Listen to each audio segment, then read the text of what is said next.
everybody. Welcome. I'm Maya McGinnis. I'm the president of the Committee for a Responsible Federal Budget. So glad so many of you could join us today. There were some people who complained that CRFB starts our meetings too early in the mornings, but I'm glad to see all the serious policy wonks in town also start early, so welcome. I am so excited. The Committee for a Responsible Federal Budget has just launched a trust fund solutions initiative, which is sort of what's wrapped up, our event is wrapped up in today, the purpose of which is to generate a whole lot of novel ideas, new ideas to think about how to address the impending solvency in so many of our government's trust funds. And it's urgent. It has become urgent. This is a problem we've known about for not years, but decades, but we have failed to take the necessary action to fix these trust funds. And there's 70 million people who depend on Social Security and Medicare. Both of those depend on their trust funds, and the trust funds are going to be insolvent, currently projected in 7 years, right? This is an incredibly short amount of time. Today's 60-year-olds will just be retiring. The youngest retirees will be 69. This will occur when the next president is in office, and it will occur when the senators who are elected in the next midterms are governing. So I think it's been, unfortunately, nothing short of kind of a fiduciary fiasco that we've already let it get to this point. Every change that we're going to have to make becomes more difficult the longer we wait, and we've waited so long. The second thing is what happens is really unconscionable. The fact that if we get to the point of insolvency in the trust funds, there would be across the board payment cuts in Medicare of 12%, across the board benefit cuts in Social Security of 24%. That is over $18,000 for an average couple. Clearly something that's not sustainable for people who depend on it. It's really fiscal malpractice. So I am thrilled that we have launched this initiative. It is not only important that people start to understand the magnitude of the problem, but we think that there's really a need for new, fresh, novel ideas. The reason for that is that so many times when people put forth ideas on Social Security and Medicare, which we all know are super easy to demagogue on, right? As soon as you've suggested any changes, you have a political opponent, you have an outside group talking about why this is the worst thing, so dangerous, terrible for seniors, and it really chills the discussion. So it's really important that we are able to kind of reinvigorate the discussion with new ideas. And our hope in launching this project is that we'll be able to bring ideas that are not just going to deal with the insolvency, but also help with the fiscal challenges we have in the country, help promote economic growth, help make a better healthcare delivery system, help rethink about retirement in the face of shifting demographics, and help think about how you start doing aging more productively in a country where so many people are growing older. So we're really looking for a lot of new ideas. We've launched 2 of them already. We're coming out with more in coming months.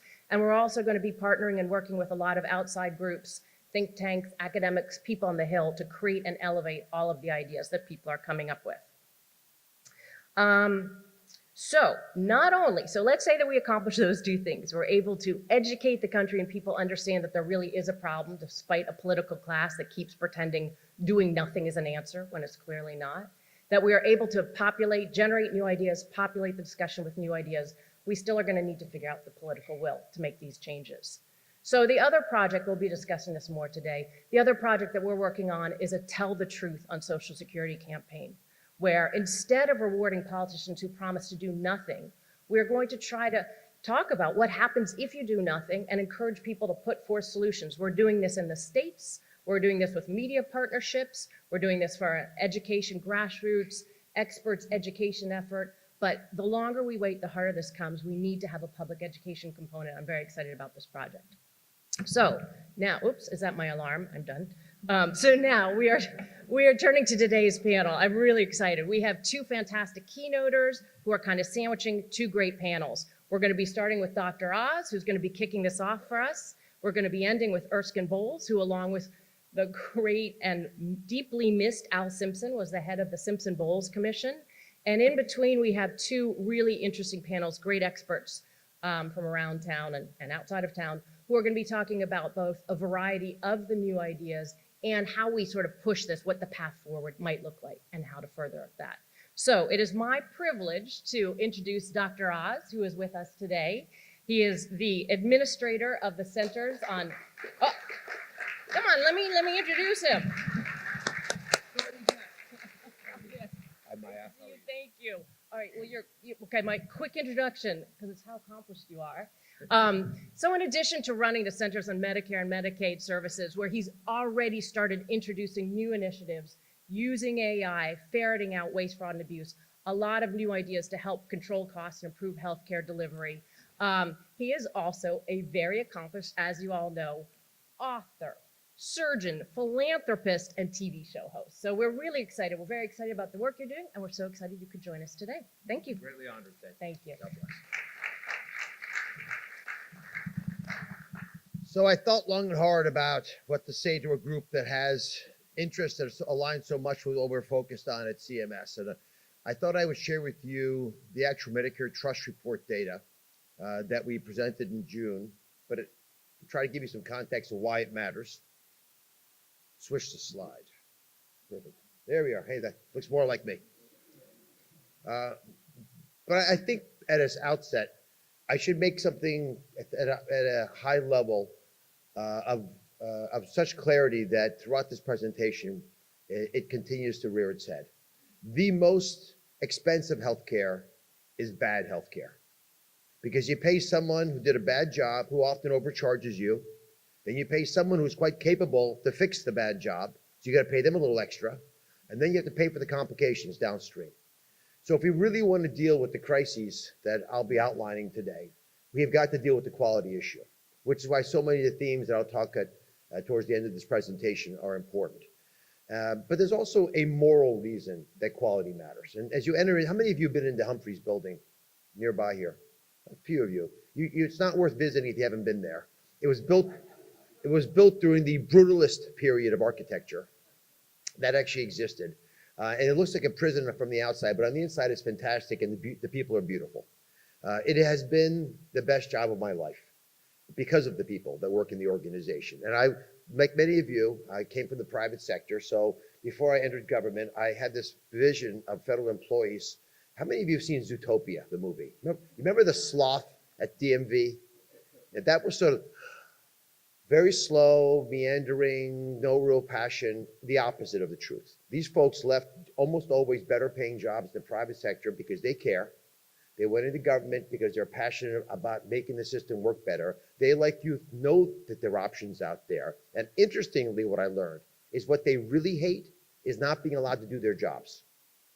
When rules are made, decisions rise up that hinder them from doing what they know they need to be able to do in order to succeed. And when you enter into that building, on the left, there's a marble quote, etched in marble quote from Hubert Humphrey, for whom the building's named. And it says, "It is the moral obligation of government to take care of those at the dawn of their life, the children, those at the twilight of their life, are elderly or mature, and those living in the shadows." And that haunting use of that late metaphor really influences me every day, because there are people in each of those three categories. Those are the people that we have to especially protect. Every great society takes care of its most vulnerable. We're great people. We're going to do that. In order to take care of those people, you have to limit the number of people that are defined in those categories. And if you begin to pervert that process, then you begin to lose the integrity of the system, and you risk the whole thing collapsing, which is why we have to make some difficult choices, again, based on quality and the moral imperative of taking care of folks who are struggling, who need a hand up. And sometimes when you pass those decisions along and you forget the reasons you're making them, it weakens you. So to ensure we have the resolve, I'll take you through this process. Now, the trustees report is a long document. It's not really an enjoyable bedtime reading, so I summarized it into the Dr. Oz show version of the trustees report. So first off, who does Medicare serve? Just to remind you, it's primarily people over the age of 65, but there's about 11% folks disabled. We can go back to the disabled issue in policy and revisit if that's the right way to define it. But this is currently what Medicare pays for. Now, it's 68 million people, but it's not going to stay 68 million people. We project very soon, within the next 5 years, we'll get an extra 10 million people or so into the rolls, and it will continue to grow for a while. as the boomers who are aging into Medicare also are living, once you get to Medicare age, you actually, compared to the rest of the world, do quite well in your longevity. So our average longevity in America, unfortunately, has been dropping since I was in medical school. We were equal to Europe 30 years ago. Now we're about 4 years shorter than Europe in our average longevity. But once you get into the mature years of your life, we do really well in America. The population after 65 is, because of the excellent health care, once you get it in this country, actually does quite well. But there's some broader themes that I want to touch on in that discussion. So where do we spend the money? So we spend about 38% on Part A, which is the hospitals. We thought that the hospital portion would shrink as more people move to the outpatient category. That hasn't happened. Hospital expenses have continued to climb, and they've climbed faster than inflation over the last 15 years. Of all the different individual sectors, it's been the place where the most increase of expenses have gone. So despite the fact people moving to the outpatient setting for their care, it continues to grow in influence. Part B is outpatient care. And you don't see Part C on this list because Part C is paid out of Part A and B, right? Part C, managed care, is paid for hospitals and for outpatient clinical care, doctor care. So that there's an amalgam of that. And then Part D is the drug benefit, also included within the MA plans often, but this is how we sort of break it up. So the drug component is actually a smaller component than many expect, and there has been less growth in this area than had been anticipated when Part D was created, but it's still sizable, and there are things we're doing about it, which I'll come back to later on. So how do we fund it? This is pretty important. Part A, the hospital fund, it's called the Hospital Insurance Trust Fund. I like to put the word trust in this presentation because you have it in the title of your organization as well. But it comes from payroll taxes. There are no premiums for Part A. All of us, when you take a check home, have to pay in aggregate 2.9% of that check towards the Part A component of Medicare. There's an additional add-on component if you're wealthy, an extra tax that was added, but that's the general way that we fund the system. That means it's sort of capped. The number of workers times 2.9 times their salary is what is going to be in this system.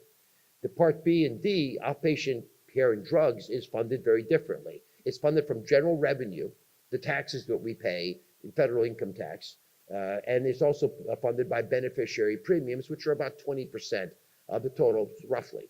So that creates the Supplemental Medical Insurance Trust Fund that funds everything else outside the hospitals. That's the sort of general layout. Now, what's going to happen? Part A, which is the Hospital Insurance Trust Fund, looks like that according to our trustees report. Again, the trustees report is created by OAC, the Office of the Actuary at CMS, extremely respected organization. And these are the numbers that we talk about when we say that Medicare is going bankrupt. These are the numbers that you see in 2033, we invert a bit and the trust fund no longer has a positive balance. And so it's depleted at that point, AKA bankrupt, in a higher cost scenario. If we don't rein in some of the expenses, and especially some of the fraud, waste, and abuse, it will go bankrupt earlier. But we always have the ability to add more money. It's not that Medicare goes away, it's just the amount of money we're putting into it currently doesn't work. And so post-bankruptcy, you have to either increase taxes or cut benefits. Now, you may ask yourself, has that ever happened before? Well, in fact, 5 years after Medicare was created, they realized this wasn't working. So 1966, 65 really, the program started in 66, but so 60 years ago, when Lyndon Johnson signed the Medicare entity and Medicaid as well into existence, they had a pretty good vision. Patient number one, by the way, was Harry Truman, who had actually tried to create a Medicare-style program right after the Second World War. And so he was celebrated in that context. But 5 years later, they began creating rules that were beginning to at least try to address some of the cost increases. And they also increased the amount of taxes. And that has occurred several times. Most recently, that adding additional taxes to wealthy individuals, again, just to buffer up the trust fund. But it's not, it is foreseeable that we may have to do those things unless we deal with cost issues today and avoid the crisis created by the trust fund, quote unquote, going bankrupt. What about Part B and D? Well, that can't really go bankrupt because it's funded from, unless the country goes bankrupt, because it's funded from federal tax revenues. We threw a number in there just to give you the projected Part B beneficiary premium. That's the amount of money that beneficiaries are going to see. And you see it's increasing, and it will continue to increase in an accelerating fashion if we don't deal with some of the projected costs that we anticipated. But because it's financed by premiums and federal contributions, there's always a way to pay for it. So it's solvent through 2099, but it's a Pyrrhic victory if you're paying those kinds of premiums and in that much higher of an increase in rate of spending than we would project from either the president's budget or just general economic growth. You don't want healthcare growing 3 to 4% faster than the economy, which is what it's doing now, for very long.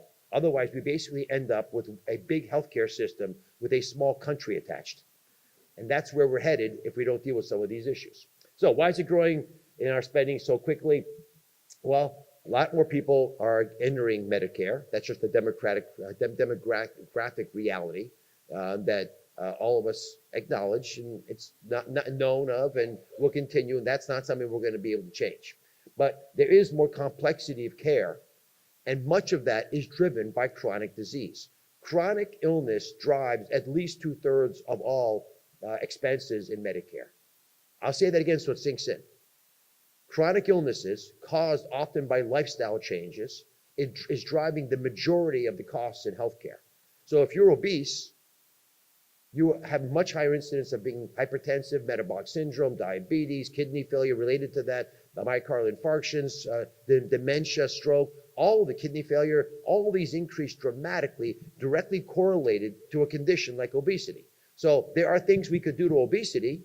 We could lose weight. If it's hard to do by ourselves, we can now begin to crutch on other tools, but you begin to anticipate that there's a tsunami coming at us as chronic illnesses increase in this country, and the obesity rate is continuing to increase.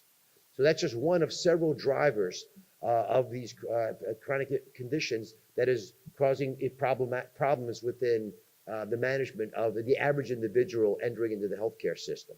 And finally, the system is inefficient. It is outdated. It has malaligned incentives. And there are some very clear examples of that. But even within government, there's malalignment. When the federal government's goals are not the same as the state government's goals, you're going to have people working cross purposes, and it leads to not only waste of money, but policies that are implemented that both sides know aren't good, but there's a little bit of an advantage for them in the policy, so they'll let it go. Now, this is the most important slide I'm going to show. It's a dense slide, but I'm going to walk you through the major pillars of what we're trying to do at CMS. If you really want to understand our goals, it's all there. You don't have to guess. And I made this point to large audiences since I walked into the building. I want you to know where we're going. The first thing you learn hosting a TV show, but it's the same thing if you're hosting a dinner party, is tell your guests what we're going to do. It takes a lot of the anxiety out of the experience, but it also is more fun for everybody if you know what is going to happen. So there's no surprises here. This is literally what we're trying to do. We've already announced all these publicly. This is an explanation of why they matter. First issue, we have to empower beneficiaries. There is no way to improve the quality of care of individuals if they're not part of the puzzle. They're the obvious stakeholder who cares the most about the outcome. They also have been underutilized. And part of that is we haven't given individuals tools, nudges, ways to actually play a greater role in their own recovery from whatever illness they're facing, and even more importantly, preventing the illness in the first place. The MAHA movement speaks to this issue. Now, what does MAHA really mean? To me, MAHA is defined by one word: curiosity. Are you truly interested in understanding the causes, the root causes of whatever's plaguing you? And if you're curious about that, and remember, curiosity we pay lip service to, but 80% of questions are statements in disguise. Most people truly aren't curious. They think they know the answer. They're asking questions to prove they're right. So forget about confirmation bias. Actually get curious about what we are doing. Do toxins in the environment matter? Who knows? Oftentimes we think we know. We don't know for sure. How much do they matter if they're important? All these become factors that we begin to play into the calculus here. But just ask moms in America, who are the heart of the MAHA movement. They are telling us it is harder for them to raise a healthy family than it used to be. And I tend to believe moms. They love their kids more than anyone else could possibly love their kids, so they're going to do what's best for their children, and we have to address this. One thing we are doing concretely within CMS is building a health tech ecosystem. So we brought together under Amy Gleason's leadership the largest tech companies in the country. 60 of them came to the White House to sign a pledge in July.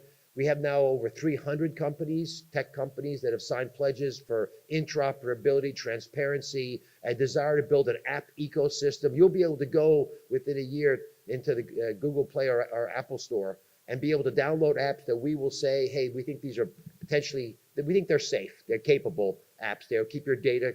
That's yours, by the way. The data in the healthcare system is your data. You paid for it. We want it to be yours. We want to protect it and secure it till it's yours. We want to give it to you to use if you desire.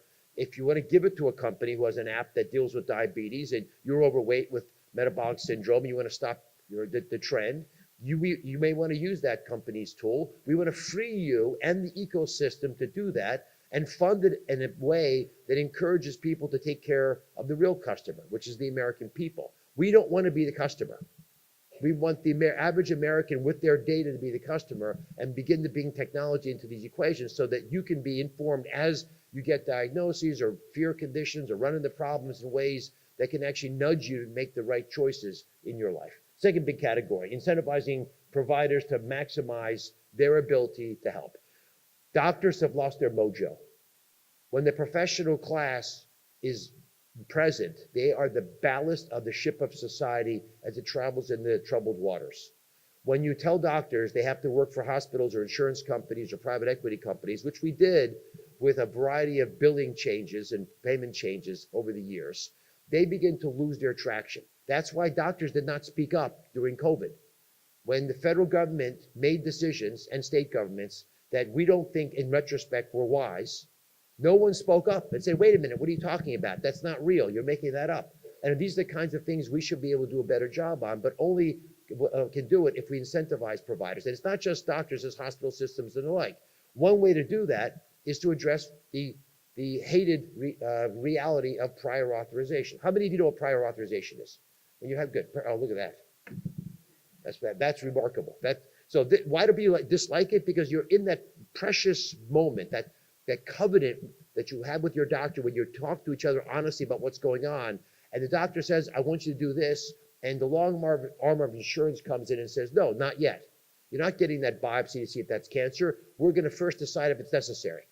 And you're wondering why I paid my insurance bill, so why is anyone telling me how to live my life? That brings fear, it breeds resentment, bad things happen. So we realized, like everybody else on the planet, that prior authorization has a role. It actually probably drops healthcare expenses 20% by taking out truly unnecessary procedures. It also prevents bad things from happening to patients when unnecessary operations and medications are offered that probably don't make sense based on evidence. However, that's fundamentally a doctor and a patient to decide. So what are you going to do? You go to the insurance industry. First, we can pass a law. We can make rules and regulations, but you both know that, both those issues can be challenging. Or you go to industry and you say, we have these weapons. We can use this crowbar on you. But why don't you guys try to do this in a more nimble way? We'll give you safe harbor. We'll give you a little bit of time, not too much. And you guys go out and bring us back ideas to deal with this prior authorization problem. So as we began doing this homework together with industry, we learned a bunch of things. Turns out that a lot of centers don't actually have prior authorization anymore. If you do the system the right way, like Kaiser, for example, doesn't have prior authorization. Doesn't exist. They just help their doctors do a better job with decision support, and so they don't end up having much of a problem with people doing inappropriate procedures. Some centers like Allegheny and Highmark, which is in my home state of Pennsylvania, they have a gold card system. If you're a doctor who tends to follow evidence-based guidelines, you don't have to do prior auth. All your patients, they're all in. And so guess what happens?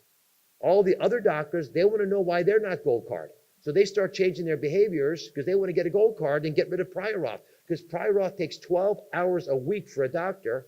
It also takes 12 hours a week for the insurance company's doctor. So you're wasting a lot of time and money for no good reason. And doctors don't leave medicine because of the workload. They leave because the work stinks, right? If it's not fun anymore, there's nothing more honorable than looking someone in the eyes and being there for them. It just juices you up as a physician every single day when you're taking care of another human being. It's your calling. But if you're filling out paperwork or typing in, the EMR the whole day, that's not a job you want to do. And so by getting into the prior authorization task and workflow in that capacity, we now begin to get into the real nitty-gritty, which is if you're going to do prior auth, do it in the moment, do it instantaneously, like a debit card. You put the debit card in, you got your coffee this morning, the coffee maker, barista knows you have the money to pay the bill. You validate that with your card. You're not involved in the back end of that. The banks work behind the scenes to figure out how to immediately adjudicate whether you had enough money to buy that coffee, which is why you use a credit card. And you don't hate the credit card vendor for making it. So we've asked insurance companies to do the same thing. In the moment decisions, if a doctor says, I want to do this biopsy, and the insurance company has got an issue with it, they got to tell them immediately and respond immediately when they prove that it's worthy of being paid for. And I'll tell you that when you walk down into these issues, what you really find out is if insurance companies and medical groups can make very concrete decision pathways. If your knee bends 90 degrees, you don't get the surgery. If it bends 130, you do, whatever the decision is. If that's concretely made, this can be automated and that whole problem goes away. So those are the kind of things that we believe can be helpful. A third category is to partner with folks who are allies of ours. Who's an ally of CMS? All the stakeholders we work with. We're in business. We're open for business. So you may have strong feelings about one sector of the health economy or not, but I'm telling you, having worked with every single one of them, that there's one tactic that I can use and it generally works. You look at the person you're negotiating with in the eyes and you say, I don't care about what's happening now, but there was a time in your life before you went into insurance where you cared about people so much that you were willing to pick this field over every other job you could have done. Now, over time, you may have forgotten that. And money and dollars and numbers became the more important driver of your decision process. But go back to that root belief. I'm asking you right now, because this president is insisting on it, and the Secretary of Health is passionate about this, that we're going to ask you to step up and do things you normally would not have done. That's what happened with the pharmaceutical industry. We went to them one by one and said, we cannot afford the current structure that we have in pricing of drugs in America. There is no defensible reason why a pill made in America, put in a bottle in America, packaged in this country, costs us 3 times more than that same product sold in Europe. Explain that to me. You can't. So we had to figure a glide path to get pharma off that addictive financial model into what would work in America today, which is most favored nation pricing. That's the phrase the president likes, and I think it's a very accurate one. And we have, as you know, over the last 3 weeks, every week launched and taken a new pharmaceutical behemoth into the Oval Office and made these announcements. We took the leading U.S. company, Pfizer, in there, and their CEO is the head of the entire farm business unit, the trade organization for pharma. He went first. Then the leading European company, AstraZeneca, the largest in Great Britain. Last week, we brought the fertility business in, a subsidiary of Merck. And we're going on and on and on to get all these pharma companies to do what they know they have to do. What they don't want to do is stop innovating. We don't want them to innovate. In fact, the day that Pfizer came in, that same day there was an executive order from the president to use AI to help children with cancer. There were a dozen kids, beautiful children, who have had to struggle with cancer in their young lives, all of whom have survived. And they're alive because of innovation from the pharmaceutical sector. So we don't want to destroy or blunt the innovation. We just don't want to be the only ones paying for it. So we are telling all the world that we're going to increase pharma prices in other parts of the world appropriately so we can drop our prices. And that model will work just like NATO had to do that. If you're going to defend yourself against external threats, everyone's going to ante up. There are also internal threats like the diseases that plague mankind that all of us will suffer from. So we'd like to have foreign countries pay their fair share of that. And that's exactly what's happening. So we have that model with partnering in some ways that can be tough, but fair, and folks can deal with that. And so far we've had success, both MFN, prior authorization, as I mentioned, with insurance companies, we've managed to get some success. And finally, and to conclude, we have got to crush fraud, waste, and abuse. And it's really the abuse which is the biggest problem. And I'll just give you a couple examples. We have a big announcement coming in the next 2 weeks with the Department of Justice and the Treasury Department, because our entire approach to fraud has been hindered by some older-fashioned thoughts around how to do it the right way. We need to be quick. We need to stop the money from leaving the building. Putting criminals in jail is great, but it takes you 3 to 4 years. And you know what the crime is if you steal, I don't know, $5 million from CMS? You go to jail for 18 months. That's a pretty good deal for a lot of people. They'll take that. So we don't want the person in jail. We want the money never leaving the building. And so we're, under Kim Brandt's leadership, have been aggressively pursuing the dollars. Some of the things we're going to do involve banking reform. By the way, when they steal our money from Medicare and Medicaid are massive targets, right? $1.7+ trillion of allocations a year, and we don't have the ability to protect it sometimes because beneficiaries are conned and they're sharing their numbers, and foreign entities use that pathway to get into our systems. But we also have fraud that we just haven't dealt seriously with. There are more, in fact, there are 20 times more durable medical equipment suppliers in South Florida than McDonald's franchises. I mean, does that pass the sniff test? So we have allowed it to fester. And when you have an abscess, you have to lance it, expose it to air and light, which is what we're doing. So we're taking aggressive stances on some of these issues. Skin substitutes are another example. This is a business that's grown from $250 million of revenue to $13 billion this year and projected to continue growing. We're taking harsh action. I know I'm not popular about some of these issues, but I didn't come here to be popular. The president wants us to deal with the fraud, waste, and abuse, and we're not going to stop until we do. And these are issues that are addressable. They happen to be bipartisan issues. Nobody wants our most vulnerable population, the one that Hubert Humphrey spoke about in that beautiful quote, to be victimized by fraudsters. Often they're multinational criminal syndicates that are international in their scope.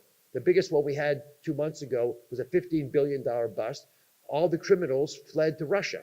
So we are dealing with some fairly sophisticated criminal entities that we have to be equally sophisticated in addressing. But probably the best example of all is the One Big Beautiful Bill. And I'll end on this. The primary, and this is perhaps the most ambitious effort to address fraud, waste, and abuse in healthcare ever. I wouldn't say perhaps, it definitely was. The most ambitious effort to reform the system. We had, during the last 5 years, a 50% increase in spending on Medicaid. That will ultimately bankrupt the system. We knew there were ways of addressing this. In particular, we needed to align the federal government and the state government. As I alluded to earlier, when they're not aligned, really bad things happen. We projected Medicaid spending over the next 10 years was going to be $5.4 trillion. I'll say that again.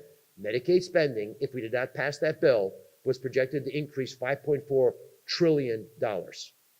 I don't care where you are on the planet. That's a big number, and that's not a number that the Medicaid system was going to be able to lift.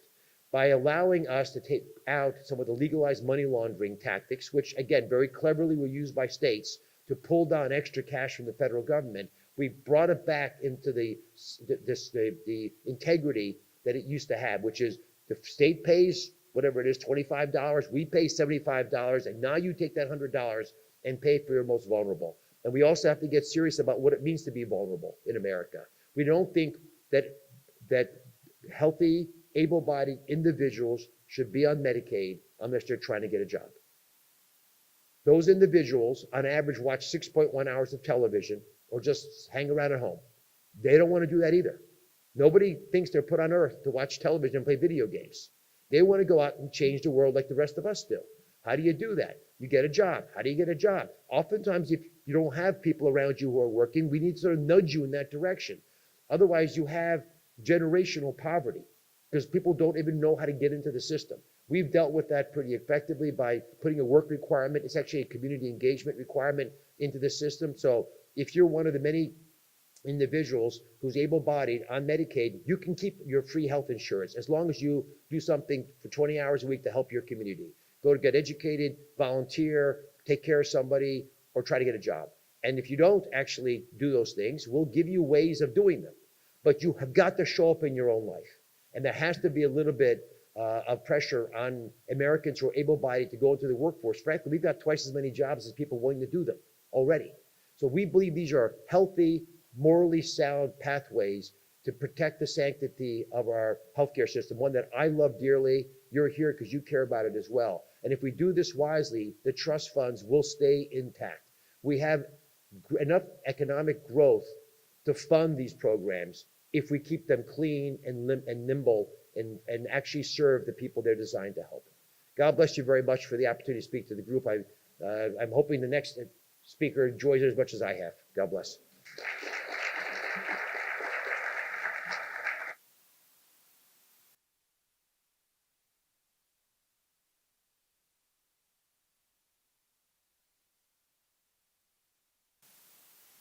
Morning. Thank you, Dr. Oz, for your remarks and for kicking us off this morning. Good morning, everyone. My name is Rachel Snyderman. I serve as the Managing Director of Economic Policy at the Bipartisan Policy Center. And thank you so much for joining us today for what I promise is going to be a lively and insightful discussion that explores new and novel solutions for Social Security and Medicare reform. According to some new polling just out from the Bipartisan Policy Center's American Savings Education Council, more than 9 in 10 adults think that Social Security is valuable to American society, more than any other government program, and we're even seeing that among young adults too. But while these programs have long served as the foundation of the U.S. social insurance system, as we look to the future, they also present some of the most complex and urgent policy challenges that we face. Our same poll found that 80% of Americans are concerned about the financial impact of Social Security's trust fund being depleted. But the clock towards insolvency in 2032 keeps ticking, and candidates running for Senate in 2026 and the president in 2028 will no longer have the luxury to avoid action. So lucky for us, we are joined today by this esteemed panel of experts who aren't afraid to stare down the challenge ahead. I am pleased to be joined and introduce Mark Sarney of the Committee for a Responsible Federal Budget, Chris Pope of the Manhattan Institute, Ben Ritz of the Progressive Policy Institute, and of course, Mark Goldwine, the Committee for a Responsible Federal Budget. Their bios are long and quite accomplished, and I know that you have programs in front of you, so please do reference those over the next 45 minutes. I will leave you this engagement structure over the next 45 minutes. Mark, Chris, Ben, and Mark are going to each outline their new research proposals, looking at various reforms to both programs. I'm going to then provide some overarching commentary and connecting some key themes and questions in response, and then I want to make sure that we have ample time for discussion, and so from the audience. And so please take the opportunity now or throughout their presentations to draft questions on the index cards that are provided on your chairs, and then Emily will be coming by to collect them and will share them with me. So at this time, Mark S., I am going to, not Jersey Mike, as I've learned, I'm going to turn it over to you to kick us off. Thank you. So the idea that I'm presenting today is the first one of our Trust Fund Solutions initiative, which are new ideas to stir debate and to hopefully help restore solvency across Medicare, Social Security, and the Highway Trust Fund. So we just released a paper on this idea yesterday, which I'm sure you've all read. So this is a cap on the Social Security Cost of Living Adjustment, or COLA, that would only apply to the highest earners. We think this could be a rapid, thoughtful, and progressive way to help restore Social Security solvency. That sounds better. So all beneficiaries would continue to receive a Social Security COLA. It's just that the highest earners would receive a COLA that would be only at the level of a COLA of a really high earning worker. So all the results I'm about to mention came from Karen Smith at the Urban Institute. And I want to give a shout out to the Dynasym model that was used to produce these. Takes decades of federal investment in surveys and research to be able to allow a model like Dynasym to produce so many results so quickly and so much depth for such relevant policy issues, such as the ones that we're discussing today. And these results show that a COLA cap would close about 10% of Social Security's 75-year shortfall. It would generate savings pretty quickly, $115 billion in the first decade. It would be a progressive change because it would mainly affect high earners. It would avoid work disincentives. It would, if we only did this, help improve payable benefits for the lowest 3 quintiles of earners. And possibly more importantly, it retains full inflation protection for those who really need it. So here's how the cap works. And when we were coming up with this, there was a lot of discussion about how do you explain this cap so that people understand it. So imagine all the Social Security beneficiaries lined up from highest benefit to lowest benefit. And I'm talking about the primary insurance amount, the PIA. For the option I'm talking about here, you would take the person at the 75th percentile, and their COLA would be the cap. So 25% of earners above that amount would be affected by the cap, but 75% below that person would not be affected.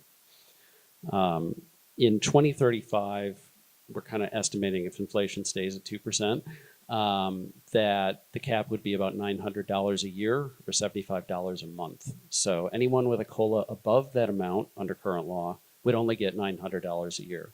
Anyone below that amount would get their current law COLA. So this, as far as solvency, it doesn't have a huge effect. It pushes out the insolvency date by about 1 year.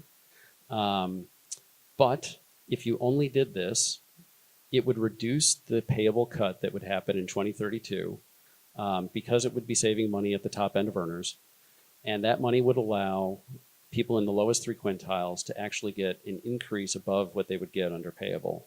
So the lowest quintile would get 2% benefit, would get a 2% increase above their payable benefit level. Now, and that's a scenario nobody really wants to think about, but it could happen. And the reason why is because this option would increase progressivity. So the top 5% of earners in 2055, and this is after 30 years of compounding of this COLA cap, would get a reduction of about 7% from current law. The top quintile would get a reduction of about 6%. The middle quintile would lose about 1%, and the lowest quintile would lose about 0.1% of current law benefits or scheduled benefits. And the reason why we think the lower quintiles would be affected at all is if they were married to higher earners. So these are quintiles of lifetime earnings, by the way. And as you can imagine, if they're married or in a household with people with high income generated by high lifetime earnings, they're probably not going to be affected poverty-wise, and the poverty rate, in fact, is unchanged in 2055 with the COLA cap. So this also avoids work disincentives. So there's other means testing type options that would target people's current income, their current earnings, or maybe even assets. Since this is based on essentially a proxy of career earnings, unless you really know where you're going to line up in a distribution of a given year's beneficiaries, there's really no strong disincentive here to work longer and to earn more as you get into the retirement years. And finally, this is a fully adjustable policy. We modeled it at the 50th percentile and the 90th percentile. And you get bigger solvency savings at the 50th percentile. About a quarter of the gap gets closed, but poverty starts to go up.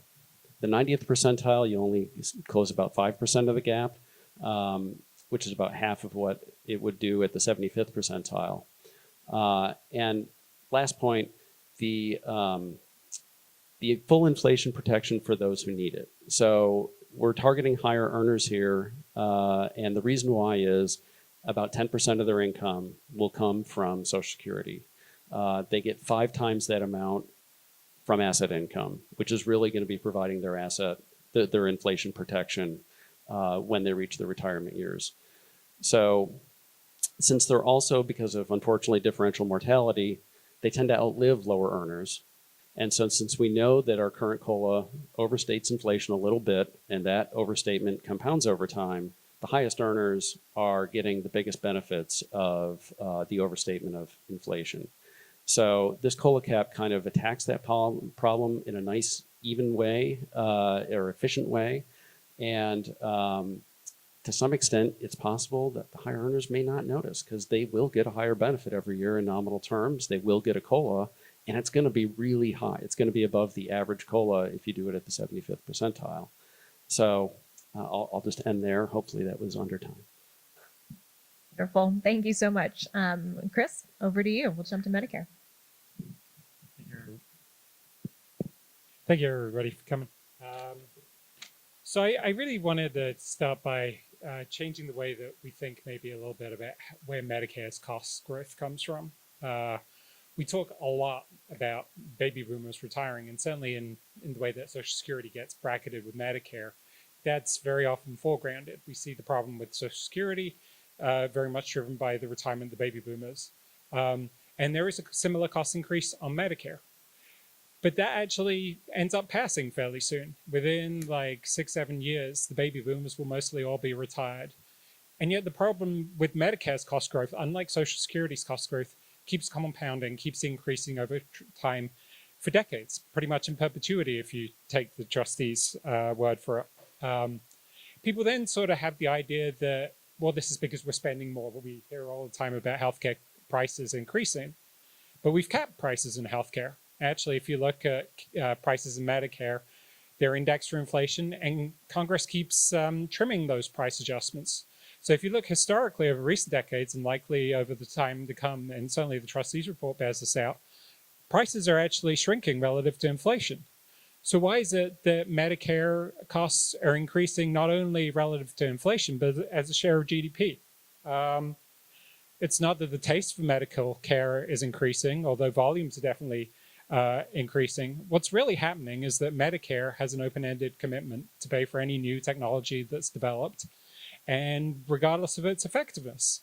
And when you break down using the trustees data, the cost of the projected cost of Medicare spending increases over time, if you just use prices and demographics, Medicare is actually shrinking as a share of GDP. That's not a solvency problem at all. The entirety of the Medicare cost increase is the increase of volumes, essentially due to the open-ended commitment to pay for new technologies, new services, new procedures, basically whatever we're adding to the program. I actually think this is best to think of this as a loophole in the system. We had this debate a couple of years ago at the election about adding a new dental benefit to Medicare. Well, why didn't Congress add a new dental benefit to Medicare when the Biden administration came in? Well, because they would have had to pay for it. So if you add new benefits to Medicare, you have to find pay-fors for it. Congress has a deliberation about costs and benefits, and in that instance, it decided that the cost wasn't worth the benefit. When we adjust payments, when we adjust rates for, say, primary care or ophthalmology or any type of existing service, that has to be budget neutral as well. If you want to increase payments for cardiologists, you have to find offsetting savings if you're CMS on another procedure. And so there's a fiscal constraint there.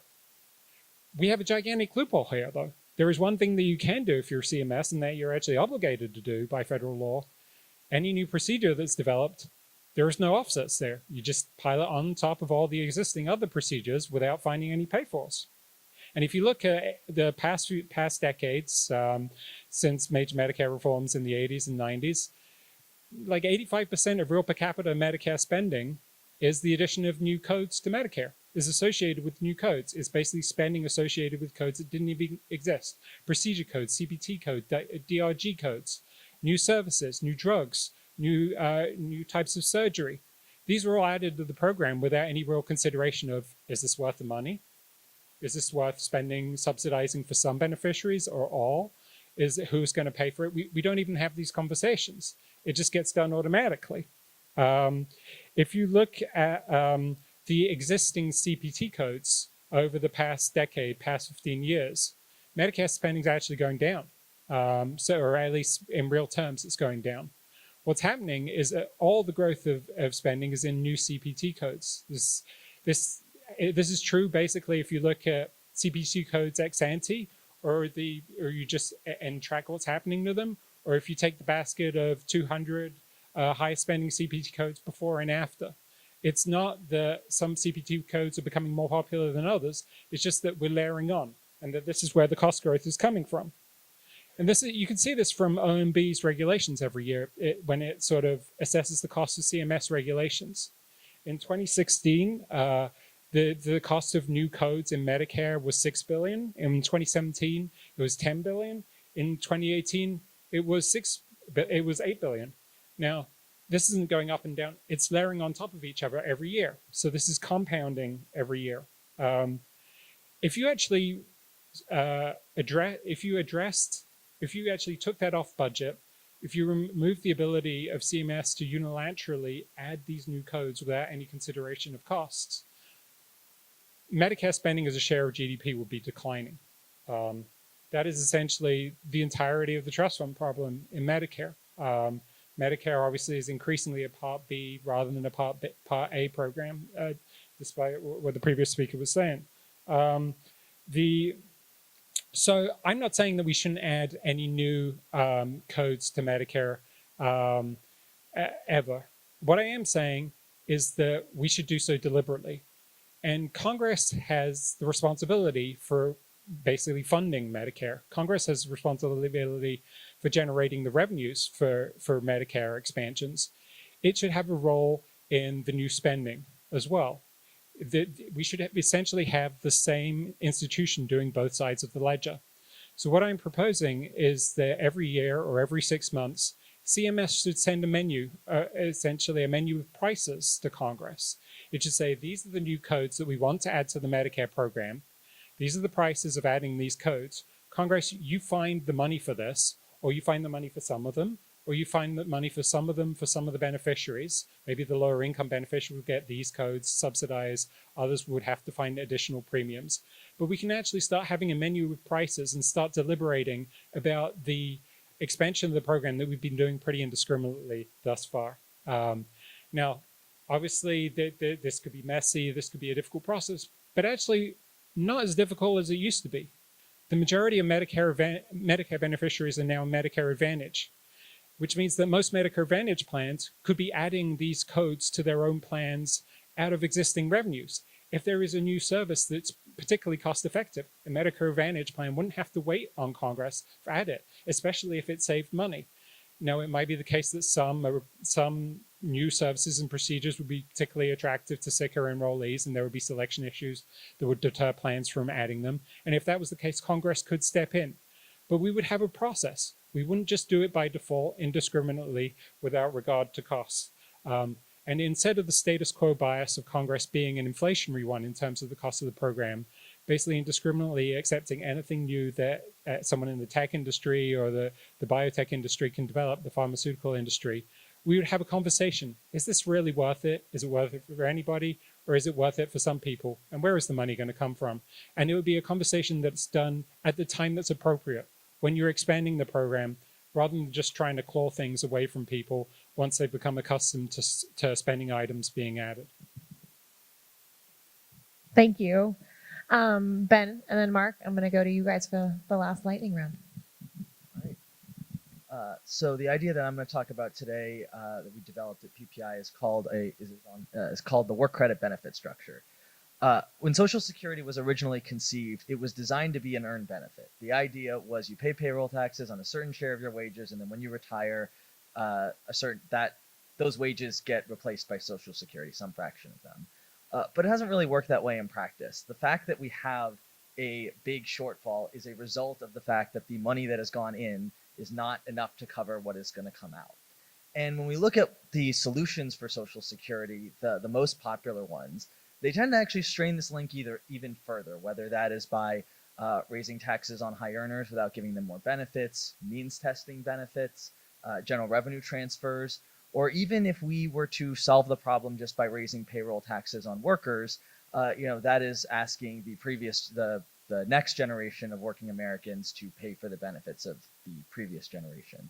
And so pretty much all of the Social Security reforms that get thrown around strain this link. And so when we were trying to develop a Social Security reform at PPI, we thought, okay, if nobody's really letting themselves be restrained by trying to keep this link, what if we tried to do something different and not just tweak around the edges, but make the program work better to achieve its primary policy aim of reducing old age poverty without trying to be constrained by these historical precedents. And so the idea we came up with is a work credit.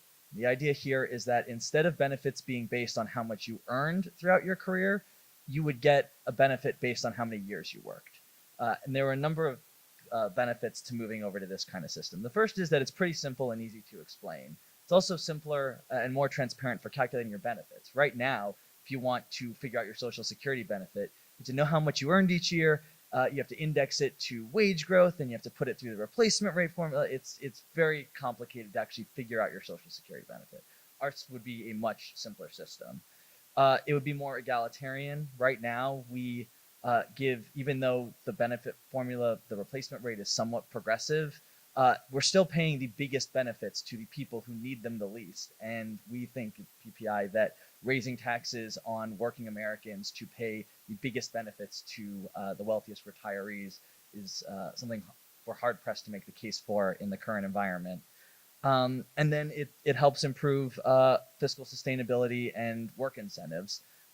If people can see the benefit they get for working longer, they're more likely to do it. So this is just one part of our comprehensive Social Security plan, but we did have this plan modeled by Karen Smith at Urban, and we were pretty happy with the results. Our plan would close roughly half the solvency gap through benefit changes versus revenues. Beneficiaries in the top fifth of the income distribution would on average get a benefit equal to what would happen if we just let the trust fund exhaust, the benefits they earned.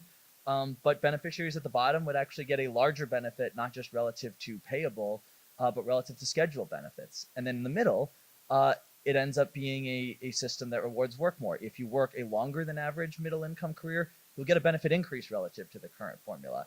If you work a shorter career, you get a little bit less. And then it would also be good for poverty reduction. Under our plan, if it began being phased in now, old age poverty would be roughly 10% lower relative to the current schedule, and 40% lower relative to if we allowed the trust funds to exhaust. So we think this is a good proposal to kind of rethink how we're dealing with Social Security and try to do it in a new way that delivers the promises it was meant to do better. Thanks. I love all of these ideas, first of all. The first three ideas that you've heard are on the spending side, which is really important to get the cost under control. But of course, there's two sides to the ledger. So I want to talk about a revenue option that we've been developing. Now, I think most folks in this room know Social Security and Medicare Part A. They're funded mainly out of a 15.3% payroll tax. Half is paid by the worker, half is paid by the employer. The roughly 12.5% for Social Security is capped at $180,000-ish. Goes up every year. The most common proposal, I think, to bring more revenue in these funds is to increase that $180,000 amount. And that's fine. I've supported many plans that do that, but it comes with costs. It's a pretty big marginal tax rate increase, 12.5%, something along that degree. That's a work disincentive that causes more tax avoidance, and it taps out revenue at the top when we may want tax increases for other purposes. We came up with what we thought a more efficient and I hope more clever approach to raising revenue, something we call the employer compensation tax. I'm sure you've all read the paper already, but if not, there's a beautiful cover here. The idea of the employer compensation tax is to focus on the employer side of the payroll tax only, and to replace the existing wage tax, which is essentially a match to the worker side, with a full flat compensation tax. And so each employer will pay a single tax rate on their total compensation cost. That includes wages above and below the cap, below and above the cap. It includes healthcare benefits. It includes stock options, retirement contributions. If it is a form of compensation, they will pay the tax on it. And we think this has an incredible number of benefits. First of all, at the full current rate, 7.65% for the employer, it raises as much money as eliminating the taxable maximum. But it does it for less than half of the marginal rate increase, right? So it's basically a 5-point effective increase instead of an 11 or 12-point effective increase. That's much more efficient. It means there's much less tax avoidance. It also means there's more room for other revenue. It's also a much more efficient way to raise the money. Every type of income is now being taxed within compensation equally. And so no longer is there this huge benefit. There's still a large benefit in the income tax on the worker side, but within the ECT, the employer compensation tax, there's not a huge benefit for providing ever larger healthcare benefits, which we know is one of the key drivers of healthcare cost growth. There's no longer the out of certain kinds of stock options or other things like that. So income's treated more equally and efficiently. Third, this is incredibly progressive. Everybody does pay a little bit more, almost everybody, but the top 20% of earners and their employers would pay about 80% of these costs. The top 5% would pay about 60%. So this is an incredibly progressive proposal. And by the way, it raises so much revenue, you could actually cut the payroll tax rate and still end up ahead. So we ran an alternative version that instead of doing it at the full 15.3%, cuts the combined rate to 14.3%, a 1% cut. That was still enough to close a third of Social Security's gap. I should mention, sorry, the full plan closes, I think I forgot to tell you the most important part, the fiscal part, right? It closes 2/3 of Social Security's solvency gap and half of Medicare's. This is an incredible amount of money. It's $2.5 trillion over a decade. And even if we cut that rate by 1%, we would still close a third of Social Security's solvency gap. We'd close a sixth of Medicare's, and it would actually be a tax cut for people in the bottom 3 quintiles, the bottom 60%. Almost all of the net revenue would be paid by the top. And so we think there's a big opportunity here. Lastly, there's some political benefit to this. Ordinarily, when you raise the tax cap or you do other things on the employer side, you have to have this struggle. Do we want to give Mark Zuckerberg more benefits, or do we want to break the link? Ordinarily, you've got to go through all sorts of weird pledges you've made and see if they comply. You have to explain to workers why they're paying more in taxes, maybe on income they don't have. By focusing on the employer, this avoids all of those problems. And in the context, I think brings us a more efficient revenue raiser that could really meaningfully improve solvency. If you combine it with Ben's plan, or if you combined it with COLA cap plus change CPI, it would actually be enough to get us full solvency for Social Security and pretty darn close for Medicare.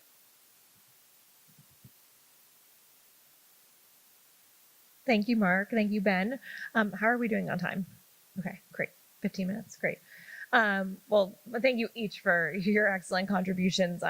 It's very obvious to see how much work went into these, and excuse me, to condense these presentations into just a few short minutes is certainly no small feat. And kudos as well to all the staff at your respective organizations who helped work on these proposals as well.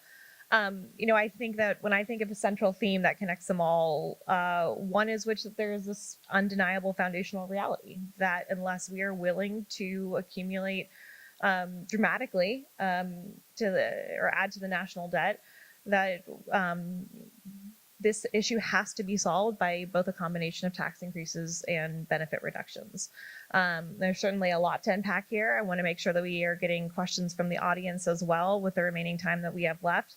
But I'll just provide a few opening remarks. And just remember, Dr. Oz did say that moms are always right. So, I'll start though with Mark in reaction to the COLA cap, which I think is one of the most straightforward additions to the Social Security reform toolkit presented today.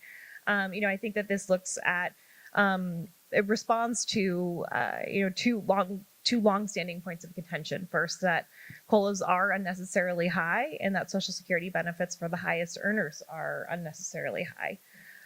At BPC, our Social Security reform recommendations also looked to address both of these points, but I do think that when it comes to capping COLAs at benefits received but the 75th percentile or the 50 or even the 50th percentile beneficiary, that's a politically astute option in the current times to control costs, and is a change that, as you remarked, Mark, impacted beneficiaries would likely, relatively feel little.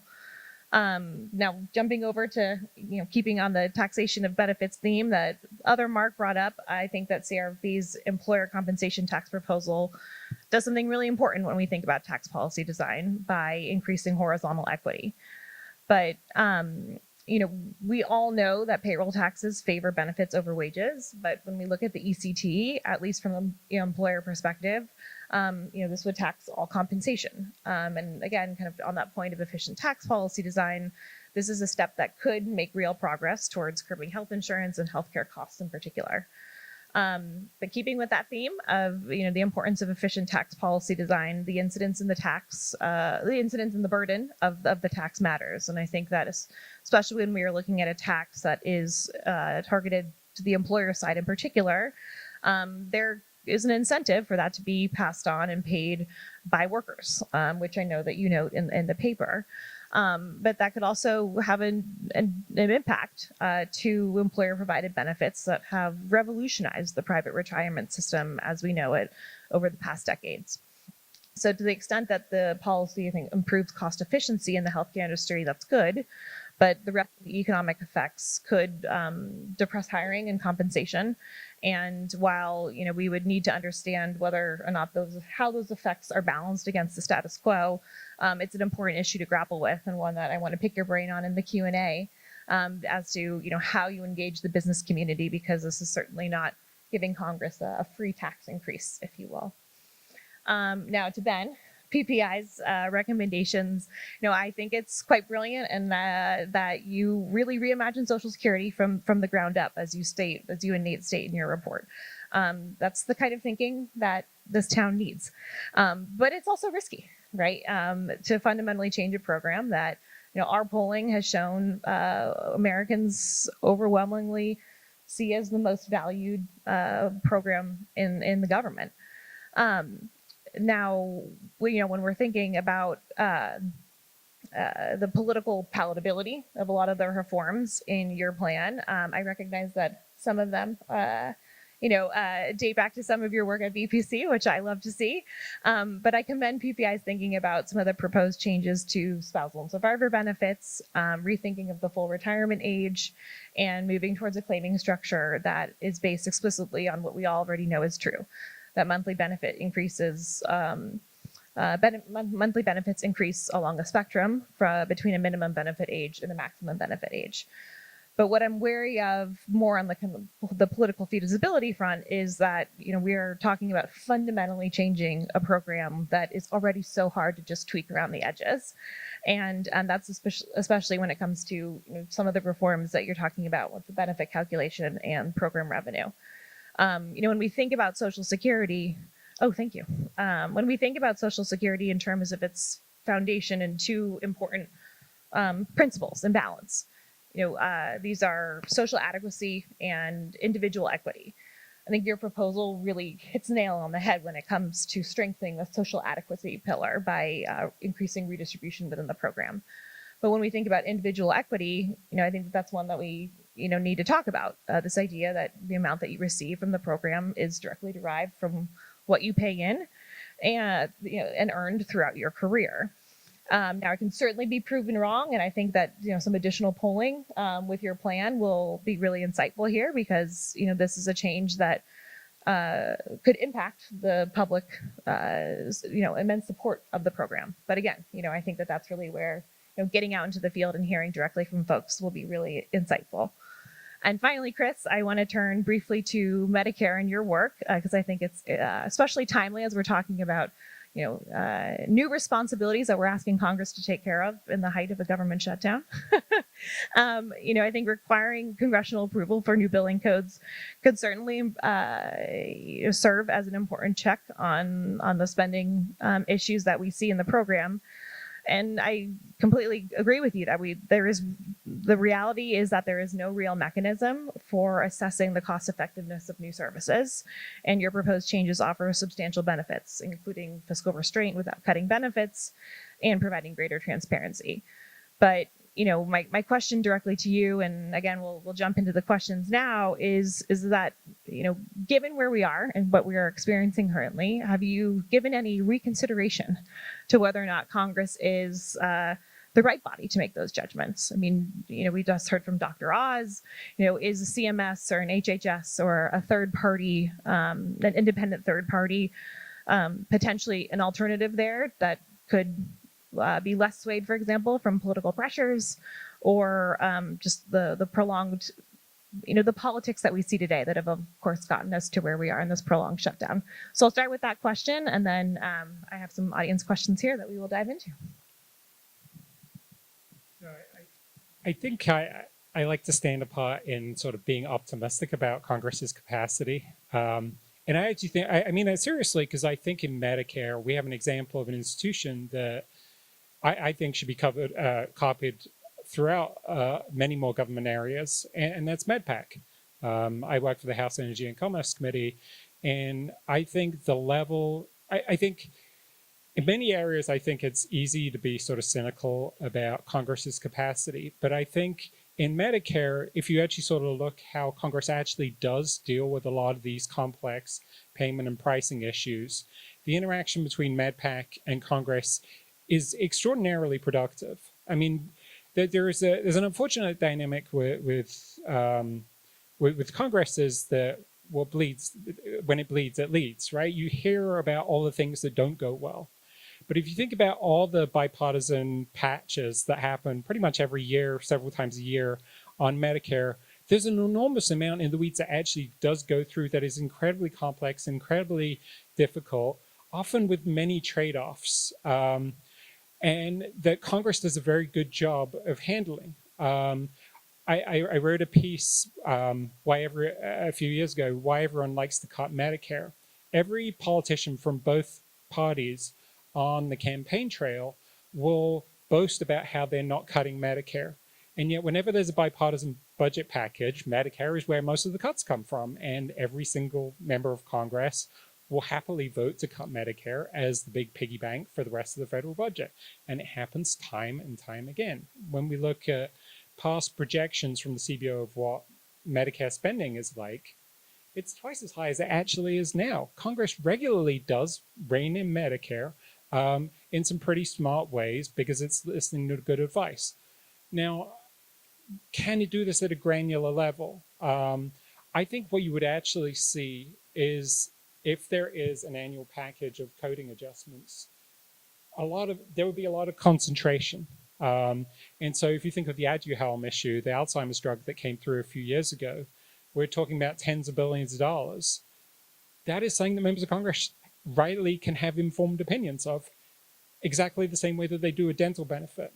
There is a process, Congress can work through this, and I don't think it's beyond Congress's capabilities, informed by MedPAC, to be able to say, we can agree a package of reforms year in, year out with some premiums, especially as it would get better at this over time. And as I mentioned earlier, you can rely on Medicare Advantage in the short run as kind of a sandbox to test out how exactly this can be deployed. And Congress would only really have to fill in the gaps. Thank you. Okay, we're going to do some lightning round questions. Ben, I'm going to go turn to you first because I feel like I laid it on kind of thick. We have a question here. Make the case back to me. Make the case back to the audience about why, this program shouldn't be on life support. Let's build it from the ground up. Okay, so two things. The first is we actually did. I don't want to lean into this too strongly because it was one question I threw into one poll on a whole bunch of other issues we did. But the one time we did poll this in a PPI poll, it came back net positive. So I do think there is some hope just based on that. Obviously, we need more data points there. But I think we're, as you said, all of this stuff is challenging. I think all of if you're trying to come up with a solution for Social Security, we all know how to do the math. None of them are popular. They all have challenges. And so if, we're going to be straining the link between what you pay in exactly and what you pay out, and we're going to have to ask people to make sacrifices. Let's make an argument for a different system, one that preserves the link between it's still an earned benefit because you earn it through work, but let's make it more progressive and more fiscally sustainable in a way that's intergenerationally fair. Mark S., I'm going to turn to you because we have a question about how we square the proposal that you presented with the fact that nearly all Social Security beneficiaries across the income spectrum say that the current COLA isn't enough. It's hard to argue with that. I didn't say it'd keep it easy, Yeah. So that kind of looks more towards what other cost increases beneficiaries are seeing that exceed how we measure inflation. And I don't want to throw all the health policy folks under the bus, but my gosh, it's not because the aged are paying huge amounts more for food than they did during their working years. It's health costs, and probably now housing. So the ability for Social Security to keep up with all of the costs of both aged and disabled folks and their expenses, given all of our rising healthcare costs, is, I think, a different discussion. So if it's going to track inflation, it's going to be overall inflation. And so we know technically that the CPI, the Consumer Price Index, that is used to measure inflation for Social Security is overstating inflation a little bit. We also do know that a lot of beneficiaries are facing inflationary cost increases that go beyond what the inflation indices measure. So that is a whole separate issue. But I think the COLA cap is focused on the beneficiaries that are not really seeing much inflation protection for their overall retirement income, because Social Security is such a small piece of it. So, but with the COLA cap, they're still going to get a COLA. They're going to get a really big COLA, much bigger than some of the lower earners who are probably looking at how like a Medicare premium increase compares to their COLA, and sweating it. And so we're avoiding touching the COLA for those folks. And I think that's the key aspect of. Excellent. Thank you. And Mark, I'm going to give you kind of a two-part last question here. So first is, how is your modeling and the work that you put into the paper, how is it considered the impacts of AI and automation on the U.S. Labor force? And secondly, I think to that question about like that obviously has really important business investment and hiring decisions, within that, but to one of the comments that I made earlier, how are you thinking about engaging the business community here so that, this isn't something that workers, feel the immediate burden of, but then also kind of blame their employers on those increased costs? Sure. I'm going to skip your question to give you time to ask one more question to somebody else. And I'm going to tell you to go talk to Karen Smith afterwards. But about the AI question, I will say faster economic growth doesn't really meaningfully change the long-term Social Security picture. It changes the timing, but ultimately the benefits grow with growth. The contributions grow with growth. If anything, a broader payroll tax base, something like the ECT, is more likely to capture loss you would see elsewhere. But I wouldn't imagine a big change over time. On your second question, look, nobody's going to want to pay higher taxes. That's the reality.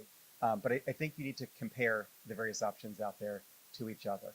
We always talk about broaden the base, lower the rates in the income tax. We never talk about it in the payroll tax. And the truth is, this is a way to get a lot more money in a way that's a lot more efficient, that helps to push down those healthcare cost growth. I would love to engage the business community about the right way to phase it in, the right way to implement it, thinking about reporting requirements. But there's some advantages here. It's a lot simpler than the payroll tax. You don't have to track each person. It's much simpler than broadening the base to add healthcare for each person, because you don't have to figure out how to allocate it. It's just a single flat tax that they pay. That, yes, ultimately they probably will pass along to the worker, but in a much more efficient way than the current code, and certainly than the alternatives. And hopefully we do have time for another question, I think. One more question I'm being told, which is we're going to keep it on the theme of flat taxes. We're going to head over to Ben, talk about his getting rid of the payroll tax and in favor of a consumption tax. What does that transition look like? Not the topic I planned to come here to talk about, but I will do it. I will do it anyway. I'll always find a way to get a tax question for you. So one of the benefits that we saw in moving to the work credit benefit structure is that it would allow us to rethink the relationship on the tax side, because the payroll tax right now undermines a lot of the progressivity in the income tax. And you actually end up with some people, higher earners, who pay lower marginal tax rates than people just below them. And actually this was trying to address this was one of the main things that led us to come up with the work credit. You have that link between contributions and benefits, and it's incredibly hard to sever. But once we're able to do it by doing the work credit, that opens us up to be able to think about, well, what if instead of the payroll tax, we take some elements of the payroll tax, fold that up into the income tax, and then we do a dramatic tax cut for lower and middle working Americans. And we obviously have to make up the revenue somewhere, but we think making it up through consumption taxes with some adjustments for people who have high consumption and no income, we think that'd be more economically efficient. It would raise a lot of revenue, and it would be a dramatic, the biggest tax cut in history on workers' wages. So that is the other big idea in our plan. As far as how the transition works, that's something kind of for Congress to figure out. In our blueprint, we had both the tax and the benefit transition, from traditional structure to the work credit phase in basically over 10 years. So, the first year it's 90% the old tax and the old benefit system for new retirees, 10% the new one. You gradually phase it in over time. I think that's something that, that's what we did for modeling. I think that's a political question, and I will let others figure that one out. I'm just going to add to that for a second, because one cool thing about the payroll tax is actually not that hard to turn it into a consumption tax on the employer side. And I won't get into all the math of it, but basically, if you start with the employer compensation tax and you add a business cash flow tax, you have a full value added tax that's still using the exact same framework that we have now with the businesses paying. So the transition need not be as hard as maybe it would seem. Just got to make sure the politics are there. But I think on that note, thank you all for this truly a lightning round of getting through, your proposals that I know were a ton of work. At this time, we are going to transition to our second panel of the day. And so big thanks to all of you and as well for your questions.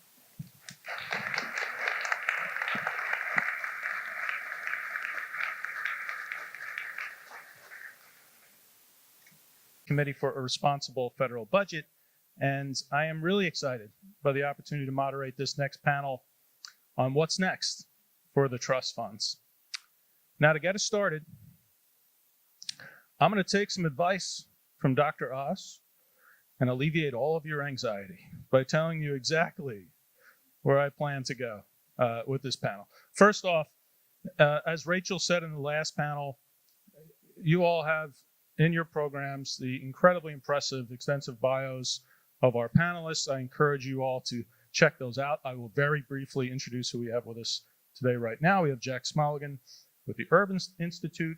We have Anna Bonelli, my colleague at the Committee for Responsible Federal Budget, Romina Baccia from the Cato Institute, and Amy Bassano from Healthcare Management Associates. And I'm really excited to have you all join us. To preview what we're going to talk about on this panel, I'm going to direct questions to our different panelists on digging in more on the challenge, the problem, the policy ideas, and we'll get some more policy ideas out there, but also, perhaps more importantly, the process and the $10,000 question, the politics of how we actually go about addressing these issues. And the last thing to preview, again, you still have index cards, fill out questions. We'll try to get in as many as we can. Okay, so with that preview of where we're going, I want to start by going a little bit back to basics on the challenge and the problem here.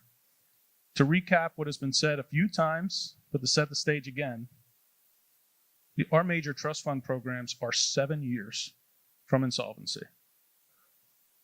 Again, that is when today's 60-year-olds reach the normal retirement age. It's no longer a far-off problem. So I want to begin by going a little bit more on just kind of 101 here. I'm going to start with Jack.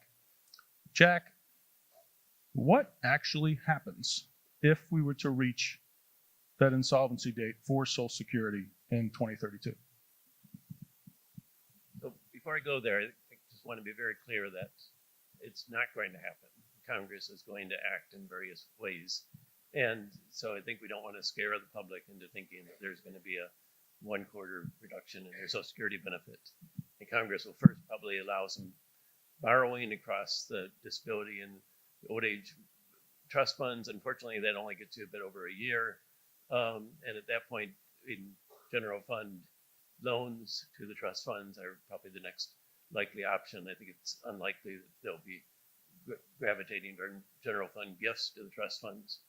But so I think just to understand that this is a hypothetical scenario, and I mean, Urban has modeled what it would look like if there was a 1/4 reduction in benefits. I mean, that could be executed through a delay in the benefit until the trust funds have enough money to pay a person their full benefit, or it could be executed through a partial benefit. But either way, you're looking at serious poverty impacts for lower income retirees. But it's I think it's just important to understand that it's a theoretical possibility. Thank you, Jack. Anna, same question. On Medicare Part A, walk us through the scenario where it goes insolvent. Yeah, also very theoretical, but very different, right? Because instead of just a straight benefit cut that goes out to the people who receive it, for Medicare, an 11% cut in this case in 2032 would be a reduction in pay to providers. So in this case, mostly hospitals. We've never seen something like that. Unlikely to happen. You know, there's many ways that we can avoid that situation.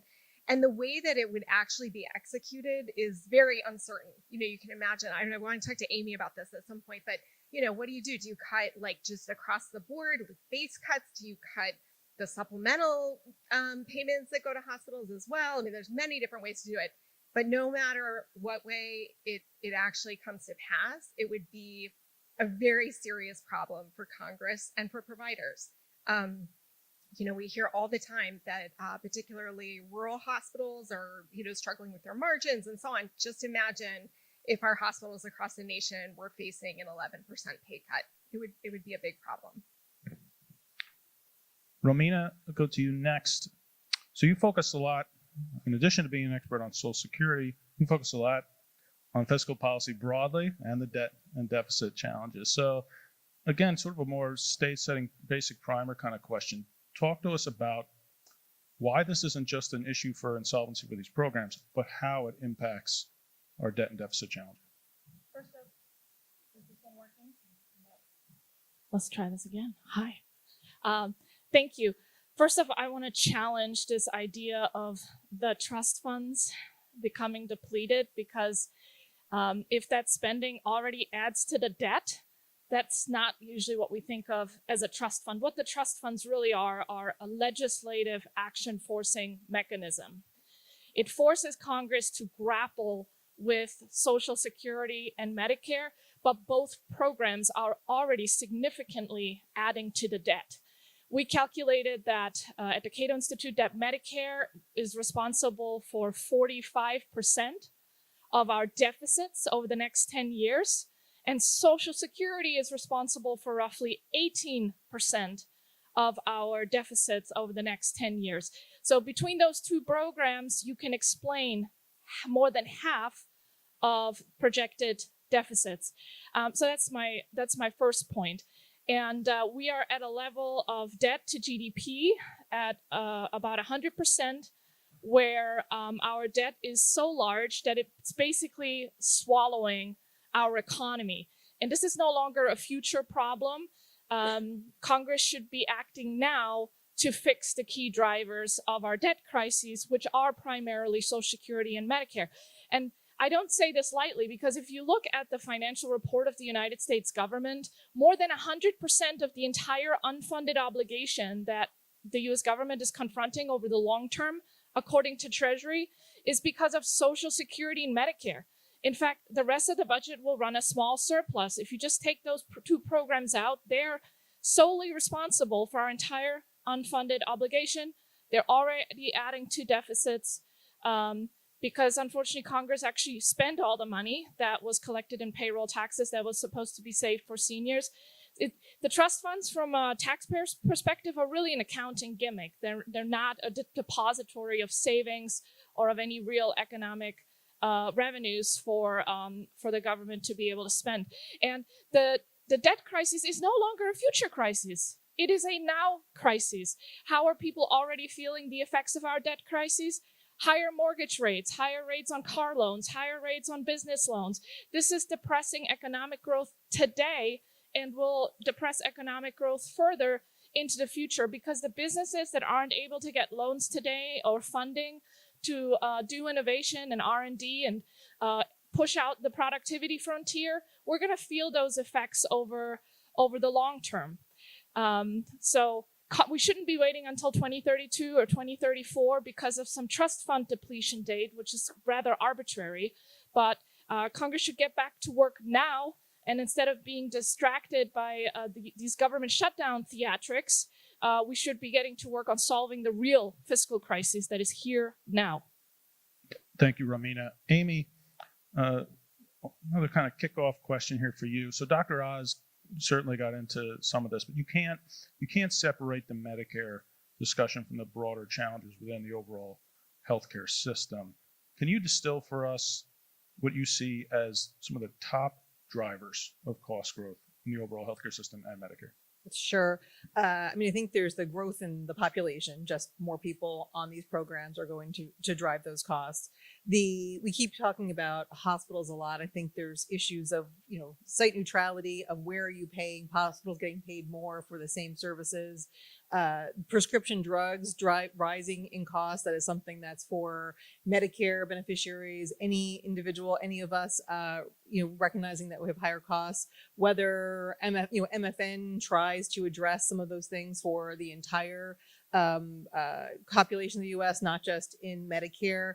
Fraud and abuse, I think that's a major issue. How the quantification of it is, has sort of lots of different numbers about what that comes, but just the abuse of the system, the overuse and misuse and sort of services that really are not bringing any value to the system also are just, cost a lot of money, whether it be in pediatric services, Medicare, anywhere in the system that continues to exist. Medicare is trying to address many of those issues, but given they have some control, they have can run these programs, but there's a lot of these things are just not really being addressed outside of the Medicare population because there's no central entity really looking at it, and it's hard to address some of those issues. And then just the sort of mentioned at the top the growing population, but also the chronic conditions that the American population has. Those are all really costly and expensive. And as new technologies come online, they see, they're paid generally, as sort of was said earlier, without a lot of review of them. And so those all sort of bring up the costs. I do want to say one other thing to Anna's point about what were to happen. I think the other interesting thing to think about is not just the hospitals, but the Medicare Advantage side of it, given that money paying for Medicare Advantage is coming from the both Part B and Part A. And so what would you do? Would you cut payments to the Medicare Advantage program, and then what does that mean? They stop offering benefits, and then you have more people back in fee-for-service who are using. So it's really a cycle that hopefully we'll never have to see. But it is a complicated scenario to have to think through about what would that mean if those cuts had to go into place. So next round of questions, I want to get more into solutions. So I'll start, Ramita, with you. So you just recently authored a book that gets at solutions. I was hoping you could talk to us a little bit about that. It's about international lessons learned as it relates to other systems, Social Security reform. So talk to us a little bit about that and distill for us, short answer, a long book of your lessons learned from those experiences. Yeah, thank you. The book is called Reimagining Social Security and was published in August at the Cato Institute. I actually brought 3 copies with me, so if you want to come see me after, I would love to share those with you. The idea behind the book was that the United States is not alone in terms of having to confront changing demographic and economic realities. So what can we learn from countries that were there before us, and what reforms did they adopt? How did they adopt them in terms of overcoming the political obstacles that are also not unique to the United States? Democracies have a propensity to run deficits, and politicians have a propensity to want to bestow benefits on their voting constituencies. So none of these are unique problems, and therefore the solutions can also be informed by what other countries have already done. So that's the idea behind the book. We look at 5 countries, the United States at the center, and then Canada, New Zealand, Sweden, and Germany for a wide range of different approaches to how to do retirement security. And we assess these countries on 3 primary dimensions. How well do they do in terms of fiscal sustainability? Are their retirement programs affordable? How well do they do on benefit adequacy? Do they alleviate poverty effectively and replace enough income for individuals? And then we introduce a 3rd dimension that I think it often gets lost in government policy discussions, and that is choice or individual autonomy. And there we look at, for example, the share of retirement income that comes from privately held assets, retirement accounts, and other sources of income for retirees. In terms of solutions, what I found extremely interesting is that one of the key ways to overcome political obstacles are either through the use of a commission that creates the space for having bipartisan, honest debates about the issues we confront and the solutions that will fix them. It really comes down to political cover. New Zealand is interesting because there the political parties struck an accord that they weren't going to attack each other or campaign against each other on the topic of these pension reforms. I have a hard time imagining American political parties making that agreement, so we'll probably have to rely on a commission.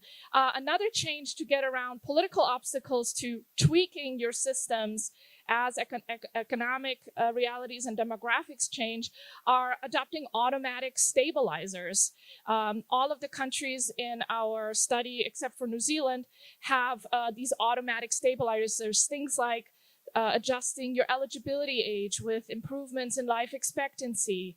As your demographic ratio is changing, not putting the entire burden on younger taxpayers, but also reducing the growth in benefits for current beneficiaries to reflect the fact that there's less ability to fund more generous benefits when you have fewer workers. Those are some of the most interesting ideas. And then we also think that transitioning towards a flat benefit that's more focused on poverty protection makes a lot of sense. And the United Kingdom is an example of moving from an earnings related benefit, which is what we have in the United States today, towards more of a flat benefit. And one of the additional benefits of a flat benefit is if people actually know what they can expect from the program, they can also better save to supplement what the Social Security program will be able to pay them with additional private savings. So many Americans have no idea how Social Security works. It's extremely complex. We just did a survey at the Cato Institute, and about a quarter of Americans actually think that they have private accounts in Social Security. So education is a big problem. If we can simplify the program, that would be a great way to modernize it. Jack, you also recently authored your own paper outlining recommendations and proposals on Social Security. Talk to us a little bit about what you recommended and why. Wendell Primus and Tara Watson and I, so basically two people from Brookings and one from Urban, put out a full 75-year solvency proposal that relies about 1/3 on revenue increases, has benefit reductions that are netted off against some benefit increases. They're also about 1/3 of the problem, and another 1/3 through expanding coverage, particularly through expanding immigration and other kind of transfers within the program. And I think the lesson I get from, and you can find that proposal both on the Brookings and the Urban websites, and I think there we were able to maintain the fundamentals of the program in terms of universal social insurance, progressive wage replacement, an insurance against the risks of disability, death, and advanced age, and an inflation index benefit for your entire life. We were able to preserve those and protect current beneficiaries. And I think what I find disturbing in terms of the discussion this morning is a variety of proposals moving toward more of a flat benefit, which is like very counter to what our approach was. And I think it's in obviously Romina's idea that she just talked about, but also Ben's, the essence of the PPI proposal is also gravitating toward a flatter benefit, which I think undermines the universal social insurance nature of the program. And so I think we've demonstrated 10 years ago through the Bipartisan Policy Centers Commission and just in this past year with this Brookings and Urban proposal that we can achieve solvency, we can improve the deficit outlook, and preserve the fundamentals of the program. Amy, you worked at the Center for Medicare and Medicaid Innovation, and one of the innovations that's always talked about is payment reform. How do we pay differently to get the incentives we want in our incredibly complex, complicated healthcare system that we have? One of them was accountable care organizations. I was hoping you could just talk a little bit about your view on the success of these types of payment reforms or where the opportunities may be for more payment type reforms? I think they are on net have been successful. They have changed the way physicians and hospitals and other providers think about delivering care, think about, where more than just what is happening right in the physician office, what happens when somebody's discharged from the hospital. In these essentially voluntary programs, you have though only the organizations who want to come to the table doing this. And so you have, they have been successful, they have saved money. The Innovation Center ones have not been expanded, the ACOs have not met their definition of success for a variety of sort of reasons about how you achieve savings or how you measure the savings against a comparison group and other sort of requirements of the Innovation Center statute and that authority. But they've been very successful in changing the way care is delivered and looking at the broader population health of the group, looking at, is technology needed? And I would also say, to the fraud and abuse point, looking at, they were the ones who raised the issues with catheters through DME. They're the ones who are really driving the concerns about the skin substitutes that, now you can't ignore, but, they were the ones, given that they're looking at total cost of care and what is happening across their populations, they're incentivized to be paying attention to those things and bring it to the attention of CMS. So I think there's a lot of opportunity there for,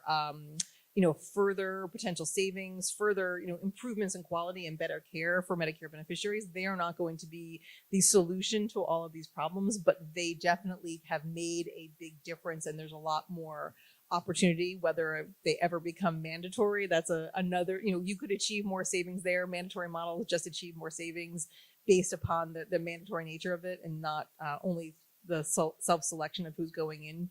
But I think there's a lot more that the Innovation Center can be doing either in ACOs or other model types to really achieve the savings. Dr. Oz mentioned the WISER model, which is prior authorization and fee-for-service, which is pretty controversial, although it is built upon there. One of the models that was deemed successful was prior authorization in non-emergent ambulance transports and was expanded, and Congress saw that success. So I think there could be some good opportunities there, but with any sort of health policy of this, it all really comes down to the details and some of the specifics. But overall, I think there's some great, there's some possibilities there.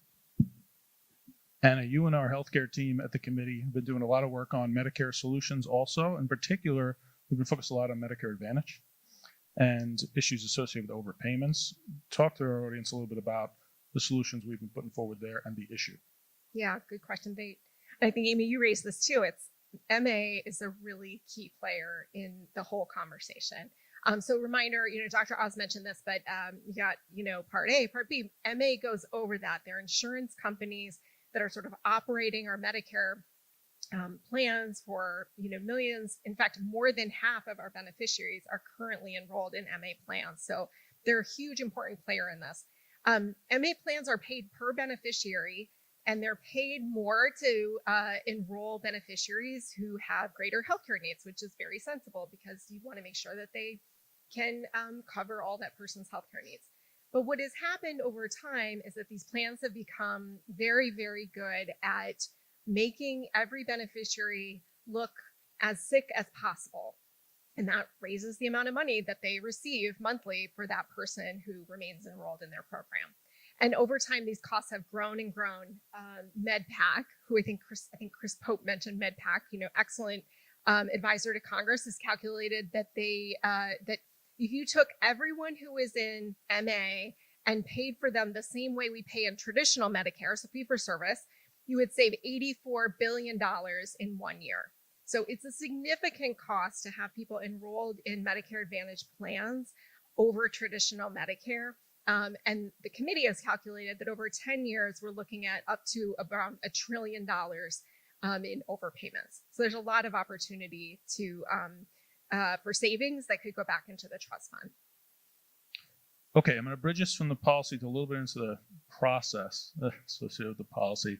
So both Jack at OMB and I mentioned Amy at the Center for Medicare and Medicaid Services both worked in the administration and the executive branch. And Jack, start with you on Social Security. Where do you see there to be the best opportunities for improving the program currently within the executive authority? I think the opportunities using existing regulations and other kind of administrative mechanisms are useful at the very marginal level. I mean, I've worked on different ways of better funding program integrity activities within Social Security for like 25 years, and those can realize billions in savings, but we really are talking about a problem that's in the trillions. And I'm actually more concerned in terms of administrative actions that there's actions to tighten up eligibility, especially for disability benefits. And particularly there's, I think, some clear evidence that the administration is thinking about tightening eligibility based on age, which I think is a mistake because we have a lot of people who are experiencing disabilities in their 50s, are not getting on SSDI because they don't meet the criteria and are not going back to work and are facing financial insecurity from premature retirement due to a health condition.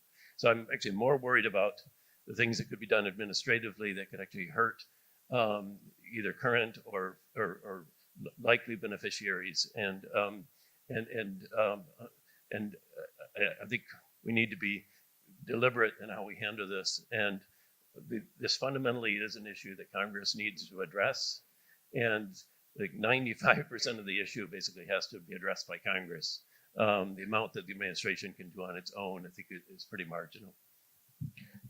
So, Amy, we heard a lot from Dr. Oz, obviously, on what things they're focusing on within their authority to do.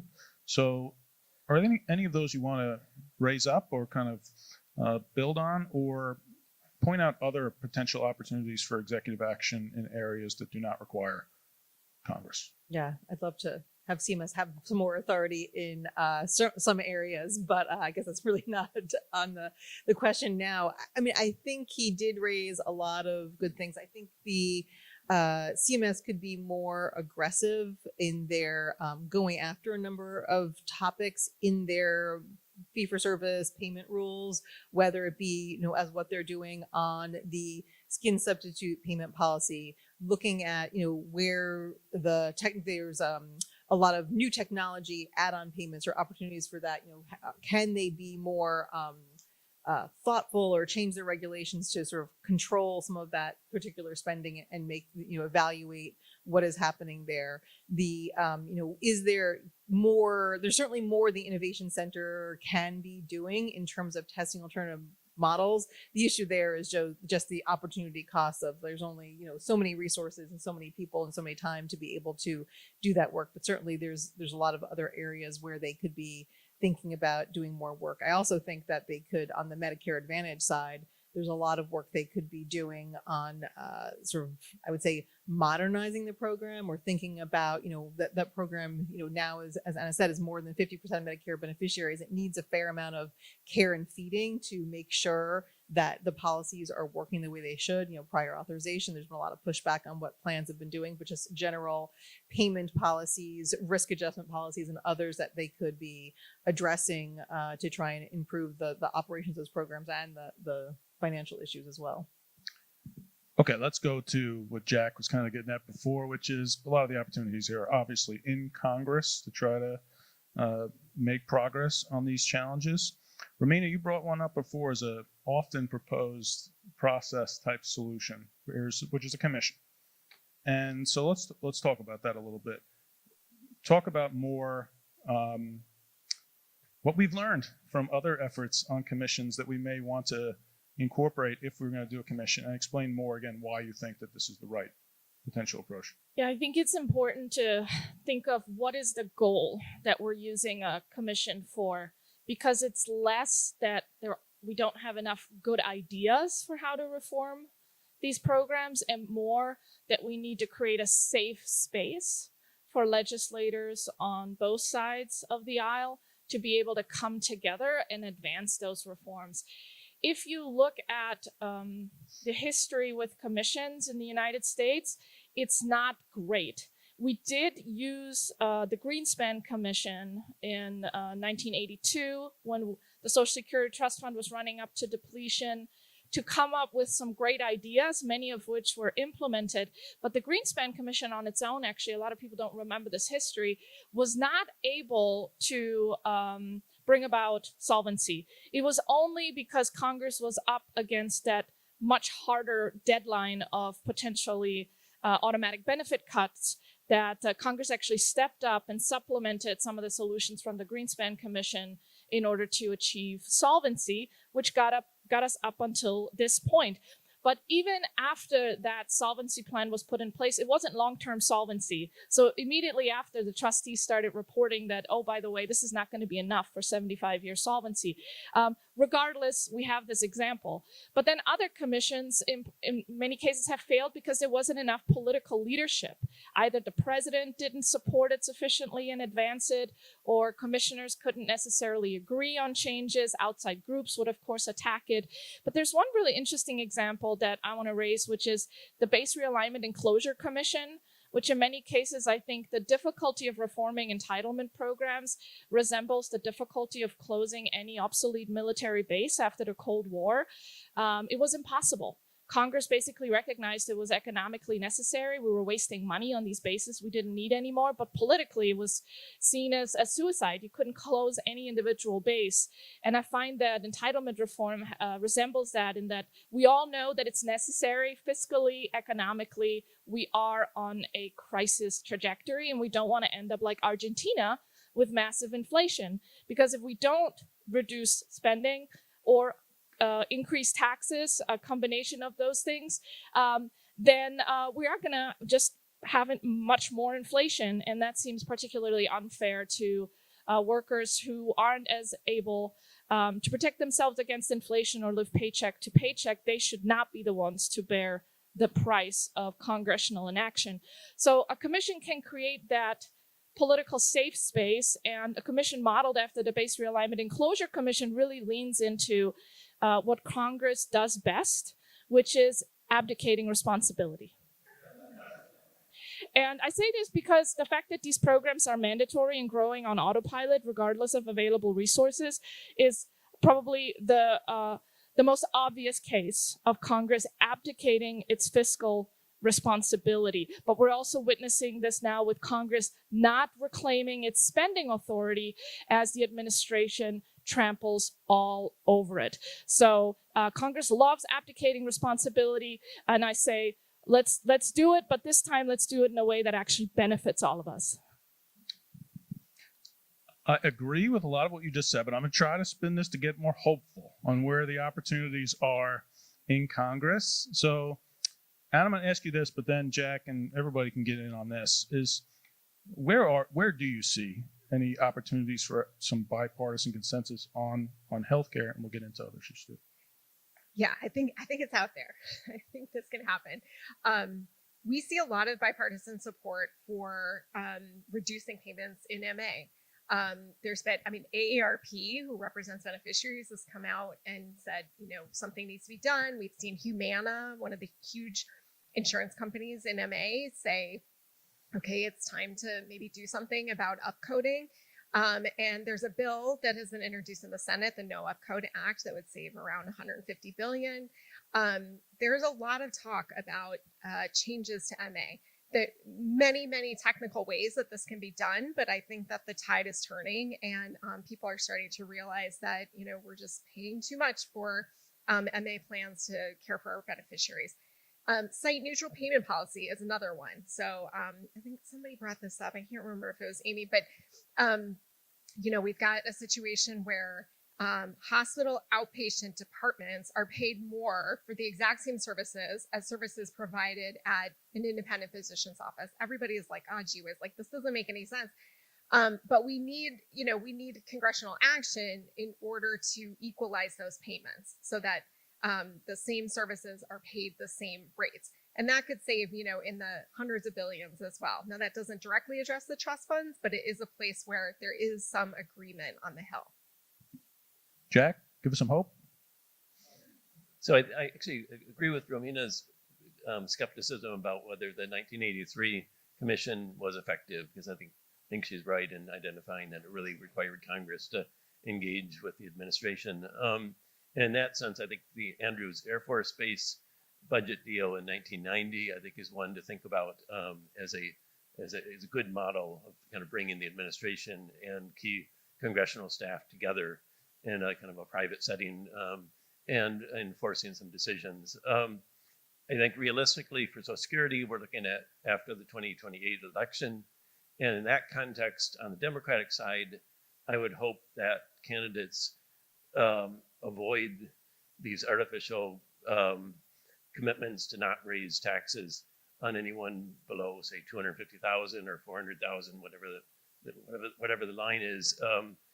And if they do need to do such kind of promises, to recognize that social insurance that's funded by employees and employers is unique and should be exempt from any of those kinds of pledges, because otherwise it constrains any kind of deliberations that occur later. And you can see that obviously with the Bush tax commitment back in 1990 and the price that he paid. So I think if we can go into the 2028 election knowing that we're going to have to address Social Security and Medicare, obviously, shortly after that election, I would hope that candidates would be more nuanced on their commitments. Amy, any bipartisan opportunities in Congress, you see?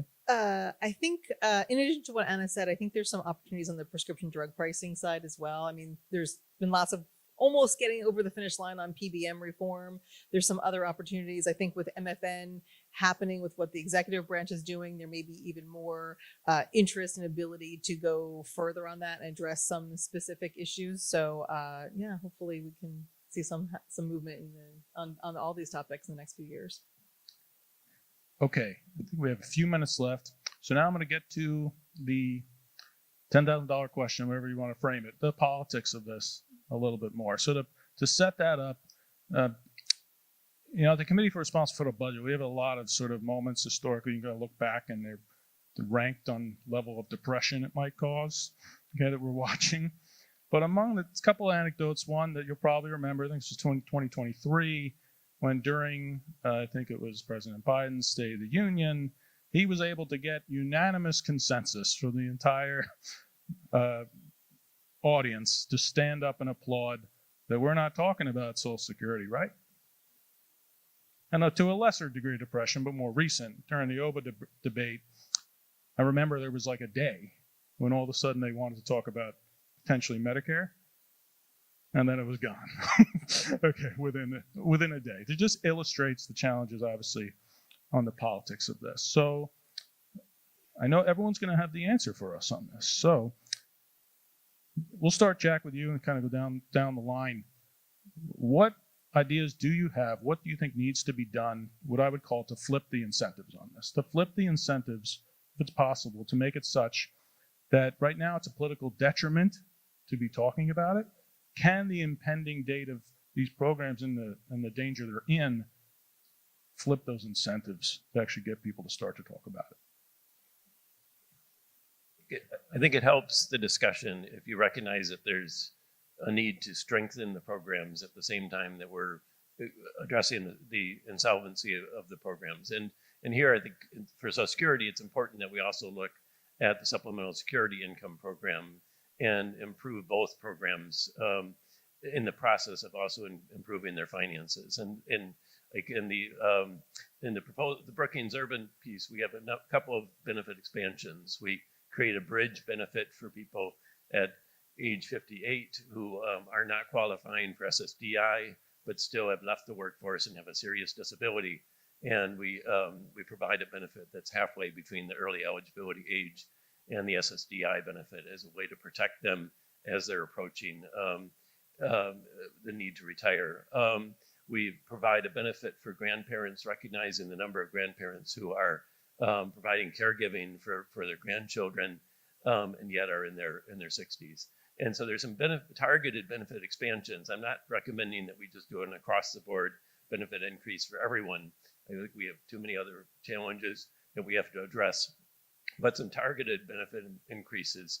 And particularly there with SSI, there's a lot of reforms. The program has not been properly indexed for decades. And so we need to be able to just do some really more fundamental changes in SSI to improve the poverty protections of that program. And I think doing those things in combination with improving the solvency of the program makes it more of a kind of win-win for Congress. Yeah, and I think I would just remind everyone when you think about like flipping the incentives that think about beneficiaries. Beneficiaries, just imagine an 11% pay cut in 7 years and providers withdrawing from the Medicare program. Now where beneficiaries going to get their care? Beneficiaries pay cost sharing. Like if we need to refund the trust funds, maybe some of that comes from greater cost sharing. That is something to really consider. And then, of course, taxes on the revenue side. If we need to generate revenue in order to pay for all of these services, that's going to come out of taxes. So I would just remind our policymakers that beneficiaries and their services are really on the line. Ramina? I think it's really important to focus on core values. What are we trying to accomplish? And I think we will find a lot more agreement on this. And that could include things like avoiding a debt crisis, ensuring that our economy continues to provide jobs and other opportunities for people. And it's really important that we address the growing national debt, or our economy won't be able to support workers. And then also that I do think there are opportunities to, for example, reduce spending on benefits for higher income earners, ideally in a way that slows the growth of those benefits in the future. So you can tell people honestly that the reforms we're making are here to preserve benefits. We are just avoiding them from growing beyond our capacity to pay for them. And I think there's opportunities there where you can honor promises such as we're not going to cut any current beneficiaries' benefits while slowing the growth in them. And if you look at examples like in the UK, where they moved away from an earnings-related benefit to a flat benefit, Jack, to some of your concerns, it was actually a political compromise that came about as a direct result of wanting to boost benefits for more vulnerable populations and being able to both achieve greater solvency and pay for those benefit boosts by reducing benefits for higher earners that don't rely on them as much. A lot of Americans don't realize how generous Social Security is, especially in an international context. For example, a high-earning couple in the UK can collect a maximum of about $37,000 after accounting for purchasing power parity in US dollar terms. That couple in the United States, if you have two high earners, can collect well over 6 figures. Like when people hear that, they become much more open to, okay, maybe we should reduce benefits on the top end, because that seems excessive, especially when we have a debt that's greater than the size of our economy. Amy. Very quickly, I mean, I agree with Ramina, the sort of having people understand what the impact on the entire economy is on this, but also redoubling down on the sort of promise or the commitment that as a society, why we have Social Security, why we have Medicare, but that, there are shared opportunities and shared, sacrifices that we may need to make in order to continue to this promise for, generations to come. So as we close here, I'll give my own one quick take on reason for optimism on these issues. As Maya said at the start, we have been doing and will be doing more work out in states to raise awareness around these challenges through this Tell the Truth effort, and we've been doing it for several months now. And a lot of times when we're going out and talking to people about we talk about the broader debt challenge, then we mention Social Security insolvency. I can tell you that 90% of the people that want to ask you a question afterwards are pointing out the date that's coming in 7 years and asking, that's really happening? They have no idea. And there's polling that actually backs up that by and large, most people do not know that it's going to go insolvent within a few years. So I take that as a possible opportunity that if people realize that the program's unsustainable, we can actually start to have a productive conversation about that. So I encourage everyone, please stay in your seats. We're going to have our last speaker in just a second. But before that, please everybody join me in thanking our panel.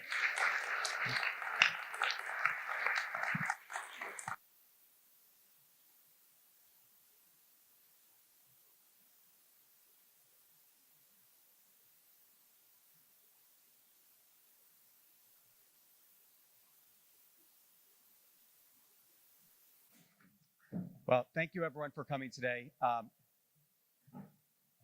It is my great pleasure to introduce. All right, it's my great pleasure to introduce our final speaker of the day, Erskine Bowles. I think most people know him, so he doesn't need much of an introduction, but back in the 90s, Erskine was first head of the Small Business Administration, and then Deputy Chief of Staff, and ultimately Bill Clinton's Chief of Staff, where he negotiated our last balanced budget. I think that deserves an applaud for a balanced budget, all right? After that, Erskine served as the president of the University of North Carolina, where I'm sure he balanced their budgets as well. And then in 2010, I had the honor of working with Erskine Bowles, where he was the co-chair, along with the late Al Simpson of the Simpson-Bowles Commission that really would have fixed these problems. Maybe most importantly, 10 years and 5 days ago, Erskine was the officiant at my wedding with my wife. I'm just so honored to call him a friend, and please join me in welcoming Erskine Bowles.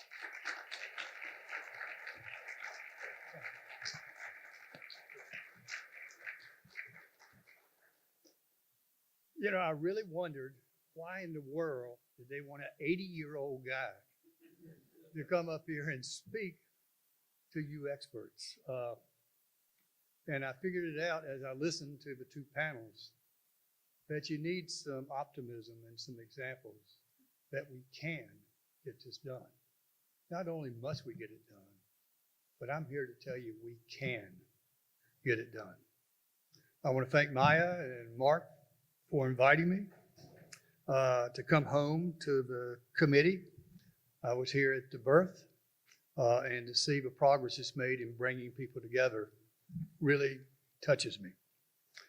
I also, more importantly, want to thank you all for launching today this Trust Fund Solutions Initiative. It gives me hope that we have a chance going forward with the initiatives I heard today to actually get something done. Lord knows we need to. And by God, our time is running out. You know, not a week goes by for me that I don't meet some North Carolinian who depends wholly on their Social Security check and that of their wife or husband. And that's to support their family in retirement. Sometimes it's the only retirement benefit they have, and sometimes it's the bedrock of their whole retirement plan. And the one thing they are, locked into for sure is they don't want the politicians up here to put these resources in any danger. What they don't realize is what this panel just said, is how much danger it's actually in. And at 80, you can imagine the amount of time I now spend with doctors and at hospitals. And while they're over and over, I hear other patients, particularly those who haven't been as blessed as I have been, admit they just plain couldn't survive without either Medicare or Medicaid. Yet, as you all said just a few minutes ago, politicians in both parties continue year after year to ignore the fiscal nightmare that two trust funds face as they continue year after year to simply kick the can down the road. If our elected officials continue to take this ostrich theory and just stick their heads in the ground and simply hope these financial problems go away, our Social Security retirement system will be insolvent, as you all well know, in 7 years. And by law, benefits must be cut for the typical American couple by 24%. And for that typical American cut, retiring in 2033, that cut could be $18,000 a year. Think about what that does to their life. The Medicare Hospital Trust Fund recipients face a similar crisis, for by 2032, this trust fund will be insolvent, and hospitals across the nation will face a 12% cut. Having served on the board of numerous small and large hospitals in North Carolina, I can assure you firsthand that a cut of that magnitude would mean, to what it would do to access, it's just hard to imagine. What eats at my gut about all this is that we know how to save these trust funds. I mean, it's not a question of smart people like you all here not having the answers to what we should do. Back in 2010, that bipartisan commission that I co-chaired with my great friend, the former Republican Senator Al Simpson, we made recommendations that would have permanently restored solvency. Let me tell you what was in it, because it's ancient history now. Our Social Security plan slowed benefit growth for the highest earners, so not a new idea. We gradually raised the retirement age for those who could work longer. I can remember telling people, I've never known a smarter politician than Roosevelt. When he created Social Security, life expectancy was 63.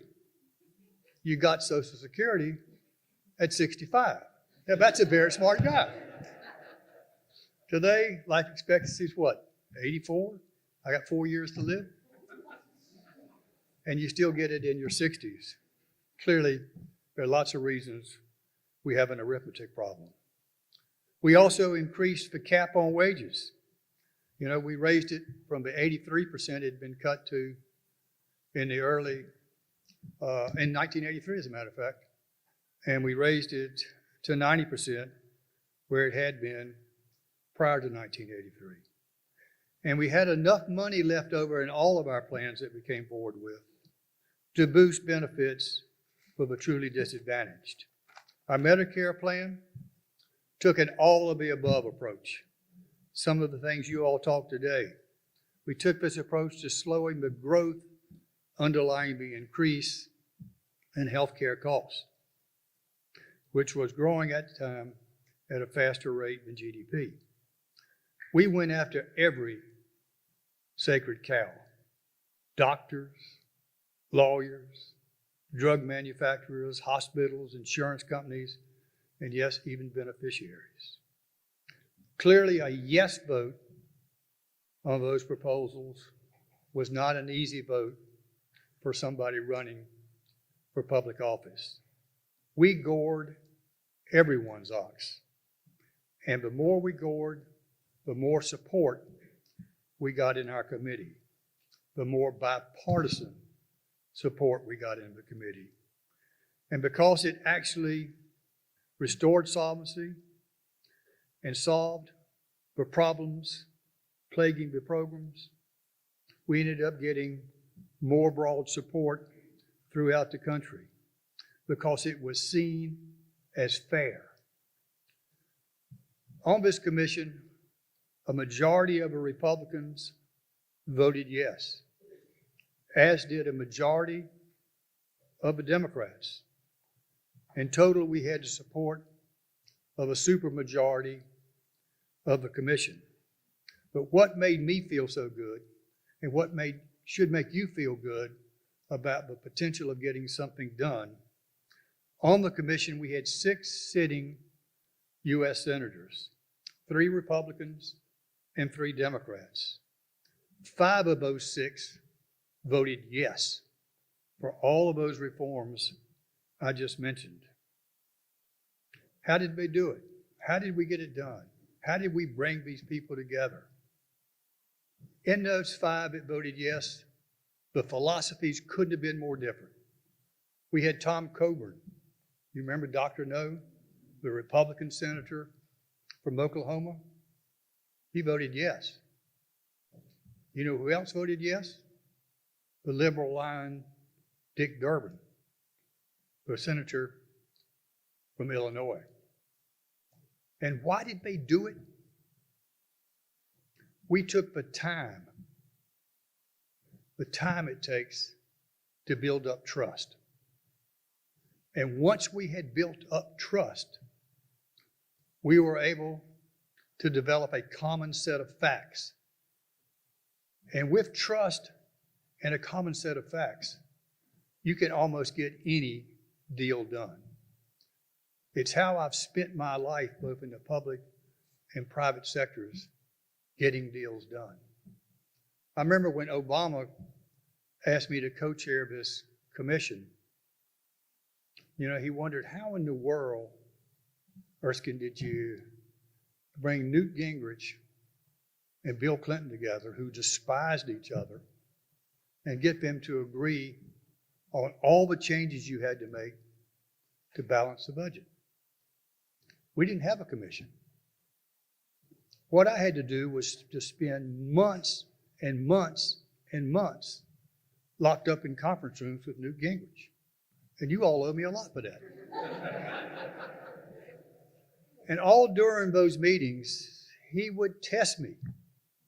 You know, he'd make a small concession to see if I'd go out and blab it to the press to win the day. And when we didn't, he said, maybe this Bill Clinton is serious. And I did the same to him. And over time, we developed trust. And with that trust, we could reach a common set of facts. Not Democrat facts or Republican facts, or what do they call it now?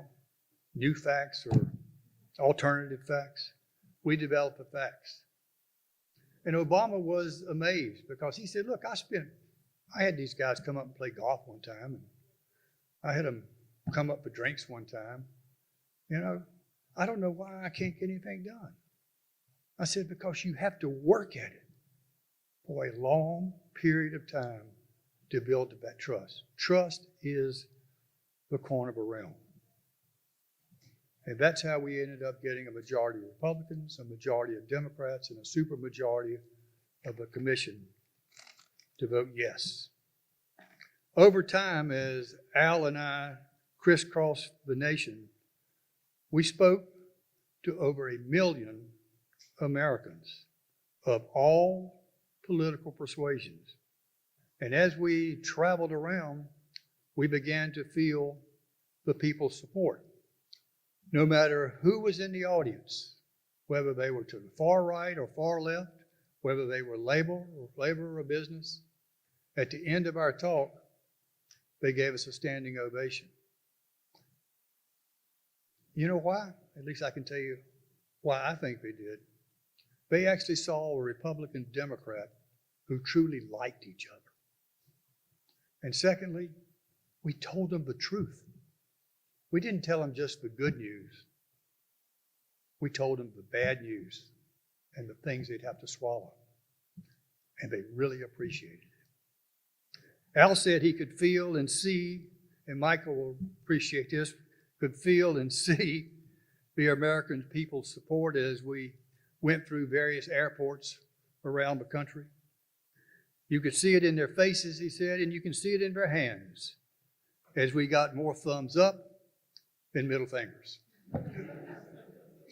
Unfortunately, Congress never acted on most of our Social Security and Medicare recommendations, and now we've lost 15 years to inaction and fear. Fear of what those lobbyists will do to them and what the papers might say. Under our plan, we phased in most of the changes by 2050. That's a 40-year phase-in program. You know, we wanted to give people a chance to get ready. That's a joke. And we wanted to give them a chance to adjust. To make the math work today, we'd have to phase in over 10 years and probably even faster. I came in here today to stress we can get this done, but we are running out of time. We can still solve these enormous problems. We can't be afraid of the politics. When we first entered our negotiations between Clinton and Gingrich, nobody, including our own Secretary of the Treasury, Bob Rubin, believed we could get it done. But over time, we did build up that trust. Again, the key word. And we got 75% of the Democrats in the House and Senate to vote yes, and 75% of the Republicans in the House and Senate to vote yes. And when we did the bipartisan, what became Simpson-Bowles Commission, Al wanted to call it the Bowles-Simpson Commission. I said, Al, everything here is known by its initials. We don't want to be the BS Commission. But when we began that again, nobody thought we could ever get the Republicans to support revenue increases. And nobody ever thought we could get the Democrats to support cuts. And we did, because we showed them the facts and they built up trust, trust being the corn of a realm. So that's why I came here today. I came here to tell you we can get this done. And I came here to ask you to lean on your organizations, ask you to support something like the committee's trust funds solution initiative. And I ask you to do it not because it's your job, but do it for the same reason that Dick Durbin and Tom Coburn voted for this 15 years ago. They did it simply because they came to understand that it was the right thing to do. So I'm going to keep working on this. I'm going to do it for the parents out there, for the neighbors, for our kids, for our grandkids. I'm going to do it for the country. Because if we don't, the price we'll pay is way, way too large. Thank you.